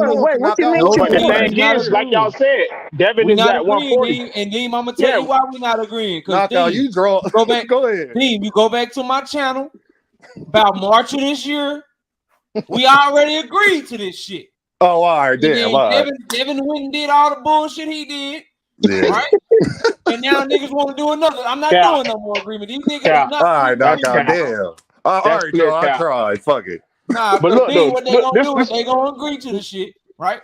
There we go. And then when one of these niggas do some fugazi shit, they gonna be like, nah, bro. See, you still send him a contract, my nigga. Like, nah, but say, bro, your guy that said nigga say fight another champion. But they send him a contract. That's but crazy. Say, bro, they said they reached out to him already, and they said they were doing something else. But nah, bro, Tank should still send him a contract. Like, nah, my nigga, we're not agreeing. Hey, KO. That's what these niggas gonna do, bro. Hey, I got questions real quick. Yeah, go ahead, bro. Fire out. Did Isak Cruz did he duck De Los Santos? Because De Los Santos actually ranked higher than the guy he just fought. Did Isak Cruz duck him? Yes, I heard that De Los Santos was supposed to fight him. I know he ducked, and he didn't want it. Shakur for sure. Yeah, he ducked Shakur, but I heard that De Los Santos was supposed to get that fight, and he didn't do it, and he took the other guy that he just fought instead. I don't know. And also, what happened to the Ortiz guy? Is he at 140 officially? Jermaine Ortiz? Nah, he's still at 35. Nah, he at 35, but Frank is a better fight though. I'm with that. No, not for Shakur. I'm just saying in general. That's just options. I'm just giving out names.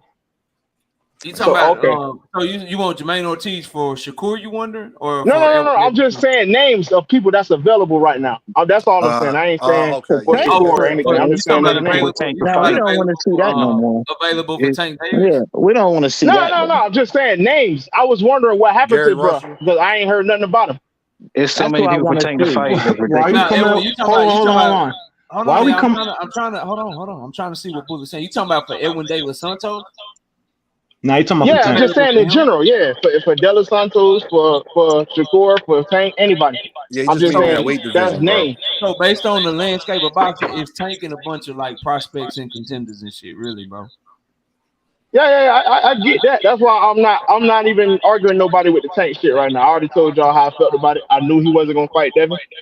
After that, it is what it is. I'm not focused on him.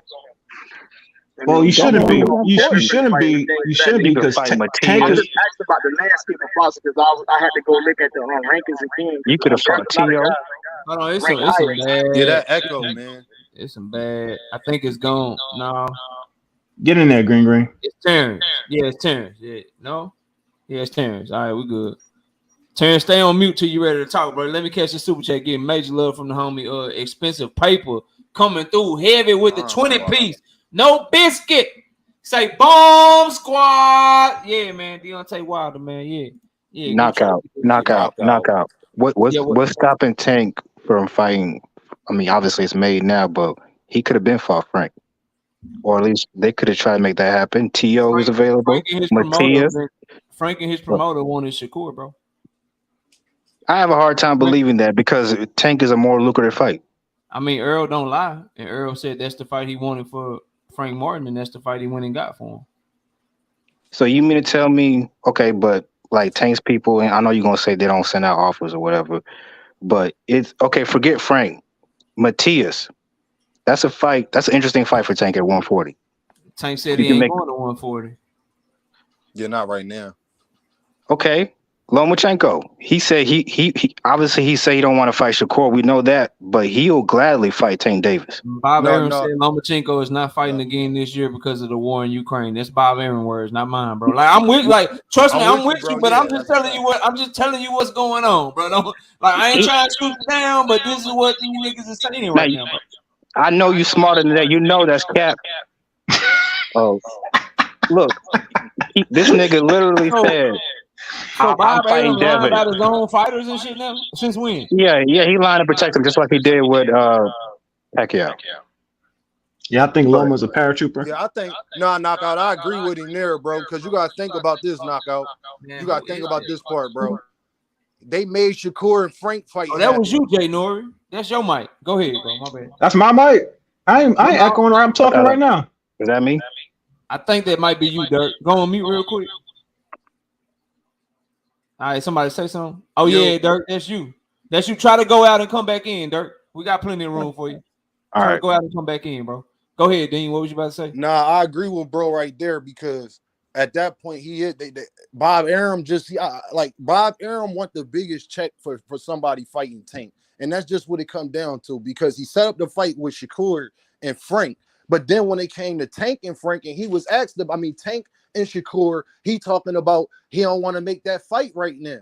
So it's like, what bro supposed to do? But you'll make that fight with Frank, but you won't make the fight with Tank. His Here's words, why y'all, not though. mine.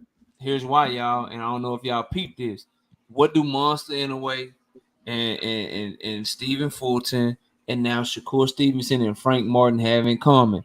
They all on ESPN. ESPN. Bob Arum ain't trying to make the fight because Loma would have to take his ass over to Showtime. Showtime. Damn. Bob Arum is not the only way that he'll let one of his fighters fight a PBC fighter right now.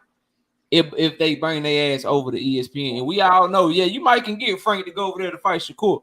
You can probably get Cool Boy to go over there and fight Monster, but nigga, you ain't getting Tank to go over there for no motherfucking Lomachenko who just barely broke even, my nigga. Yeah. You ain't getting that. Like you ain't getting I that ain't off. think about Like that, bro. That's my they'll fault. let you get they'll let you get the other shit off, but you ain't getting that one out. And we know Bob ain't trying to send Loma over there where he just get a percentage and shit. If he send Loma over there, he gonna ask for some shit he got no right to ask for. Well, yeah, I'll send him over there. We can make the fight, but joint pay-per-view. Like what? So you think Bob would deny Loma, who obviously that's one of his favorites, the biggest payday of his career at the end of his career? Yes. That's crazy. He denied him Shakur already. Yeah, he denied him Shakur. That was crazy. I don't think he want. I don't think they want. Already ducked Shakur. They ducked the shit out of Shakur. Aegis Clemens, Yeah, the but that Lomachenko's manager, they say that Lomo they didn't prefer to want the Tank fight fight though. over Shakur. Now, Lomo what you didn't say, want. bro? Y'all was talking over each other. What you just say, Yeah, bro? say that again. Say that again. Aegis Clemens, which is Lomachenko's manager, said that they prefer the Tank fight over over Shakur. So I'm thinking they could talk to Bob about that and make it straight. But who do we put the onus on? So if I want to fight you, Dirk, right? And you tell the world publicly that you ain't fighting no more this year, what incentive do I have to reach out to you, bro? Talk to WBA. That's where Loma, Bob, and he like shut that shit down. Why is he like if they want the fight, right? And Tank is free. Why is the shit coming from that camp? Hey, we ain't fighting no more this year. We got the war. I'll tell you why. That's on him, bro. I'll tell you why, Smoke. Smoke. You good, Dirk? Well, if Tank wants to fight, he can go to WBA and put Loma on the mandatory. It's just like that. My bad. I had to meet you again, Dirk. Yeah, I But bro, you gotta think that Tank also just synced them to 150,000 pay-per-views too. He find Pitbull. Well, he saw. Yeah, him and Issa are going. Issa got a bigger. I hate to say this, but them Mexicans, they support Mexicans, man. So I thought Tank was a star. What happened to No, all that? he is a star, but what I'm saying is, you gotta think. I thought that long.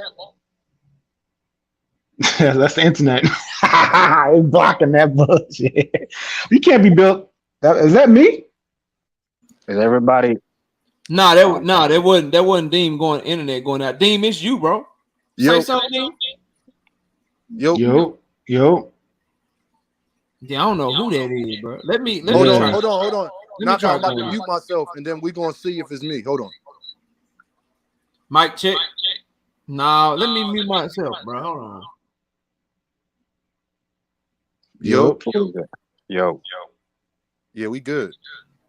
And now it's you, everything not me. sounds good. There's some crazy shit going on, bro. We just gonna work through it. Spooky. That shit. Nah, that's what I'm gonna do. Hold on.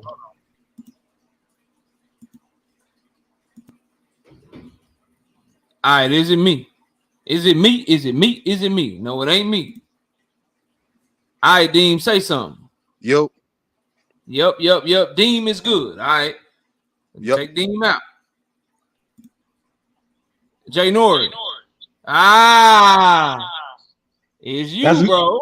That's me? I'm glitching? Yeah, man. All right, let me go back out. Oh. All right. I found the culprit. I think we good, y'all. All right, we good. Yeah, Jay Nori. It's not more than one. Go back in. All right, we good. Y'all go ahead. Cook up.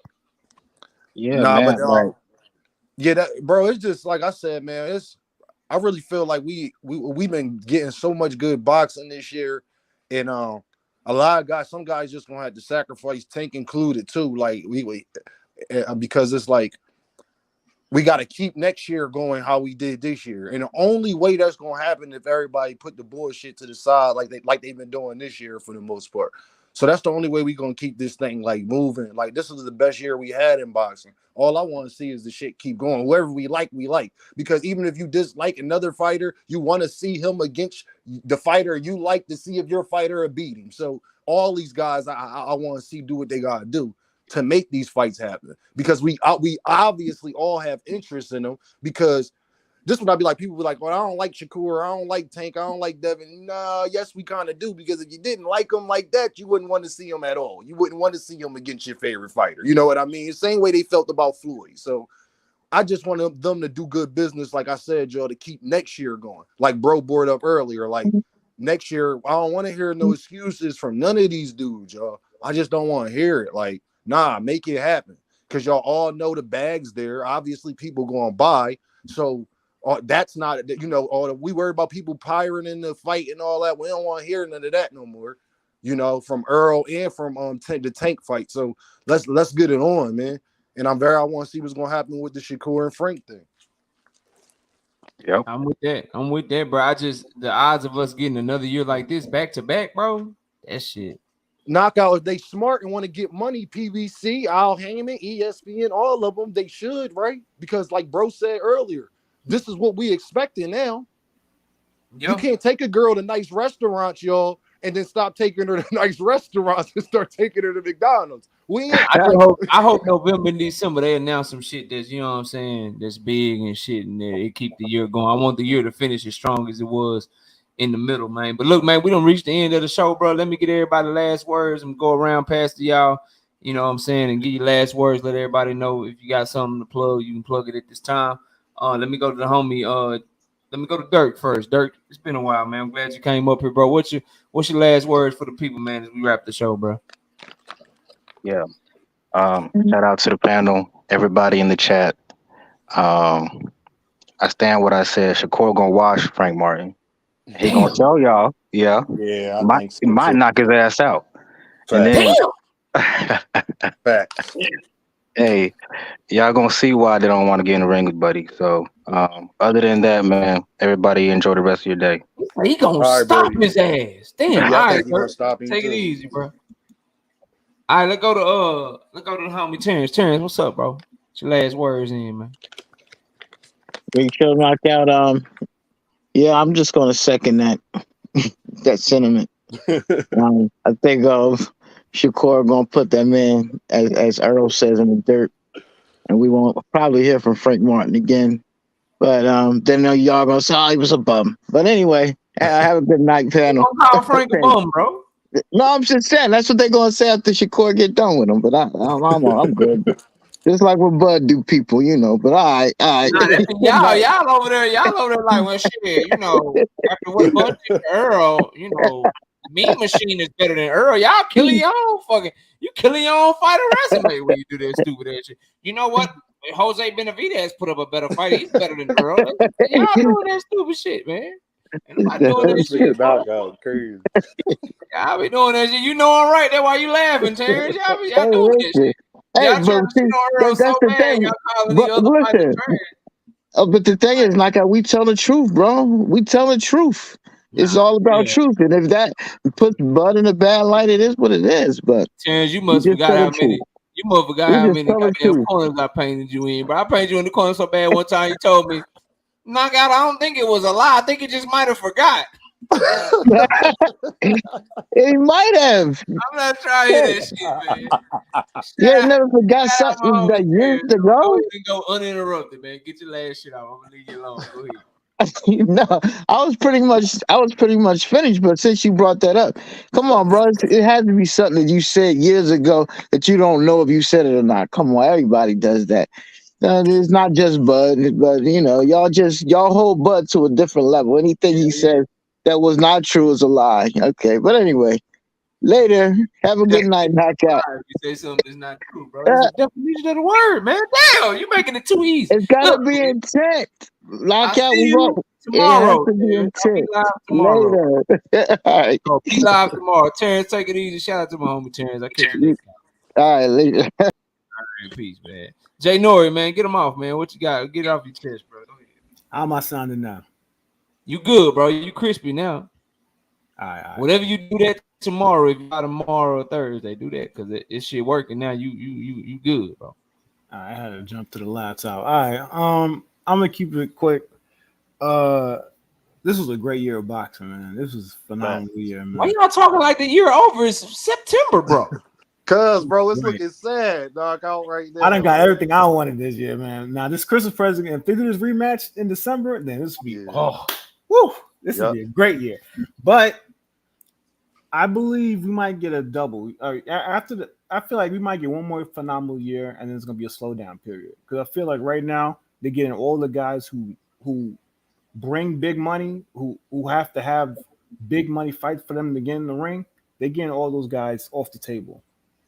So it's gonna be a point where Shakur and Frank they fight for that Tank fight, and I do believe Tank will have to fight them guys next.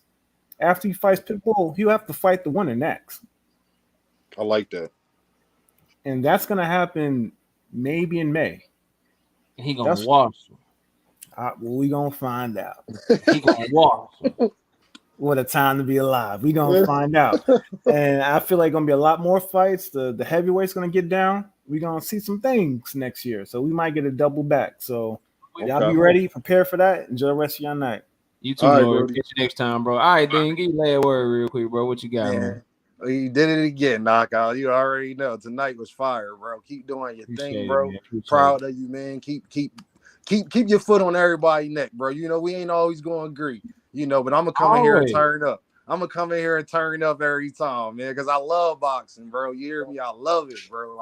And Tank, my guy, Earl, my guy. I love Bud, Shakur.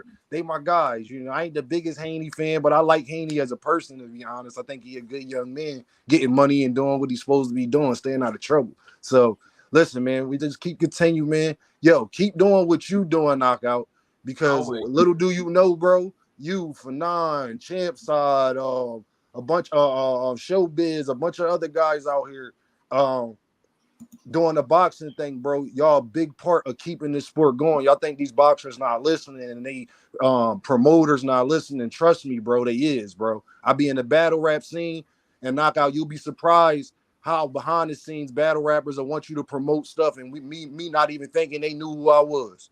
So, bro, just keep doing what you're doing, bro. Who your favorite battle rapper of all time, bro? My favorite battle rapper of all time, I would have to say, is K-Shine. You know who I thought was gonna be next, but kind of fell out because he couldn't remember his bars. But I think when he New Jersey Twerk. Yes, bro. How did you know, bro? bro, because he's amazing, bro, because he would be the best battle rapper ever if he stayed on this shit. But he didn't. He don't take it. He don't take it serious. When I first saw him, that battle he had with that dude red-handed, bro. Yes. I couldn't believe what I was hearing, bro.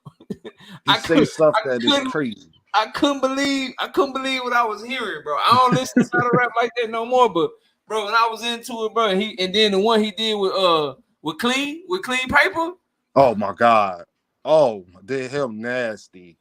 Made him quit. He was up there looking sad, wasn't it? And he dropped the trick line in that one. I was like, oh my God. Yeah, he nasty knockout. But I'm big over there too, man. So keep doing your thing, bro. Because I'm telling you, man, they watching. And like I said, man, this year, next year, bro, you be at 100,000, 200,000, a mil, and we keep it going, man. So I appreciate you, man. Hey, you know this is Devin Haney fan. He say Goods is the best. Goods one of my favorite though. Shout out to Goods. Bro. No, knockout, chill, knockout. Hold on. Let me say shout out to Goods. All performance with no bars, bro. Hold on, doc. Hell no, y'all tripping. Shout out to Goods. He was gonna bring me on his cipher, so y'all might be seeing me on one of his ciphers next year or in the upcoming months, man. He showed love, so shout out to Goods, man. All right, bro. Shout out to the homie Dean, man. I'll catch you next time, man. All right, bro. All right, peace out. All right, shout out to Miss KO, man. Shout out to True. Nah, dang father, he ain't got no bars, bro. Nah, he ain't got no bars, dang. New Jersey twerk. I'm gonna give y'all the top three. Top three. I ain't listening in a while, but when I was really into the shit, I'm gonna give y'all the top three, bro. I fucks with.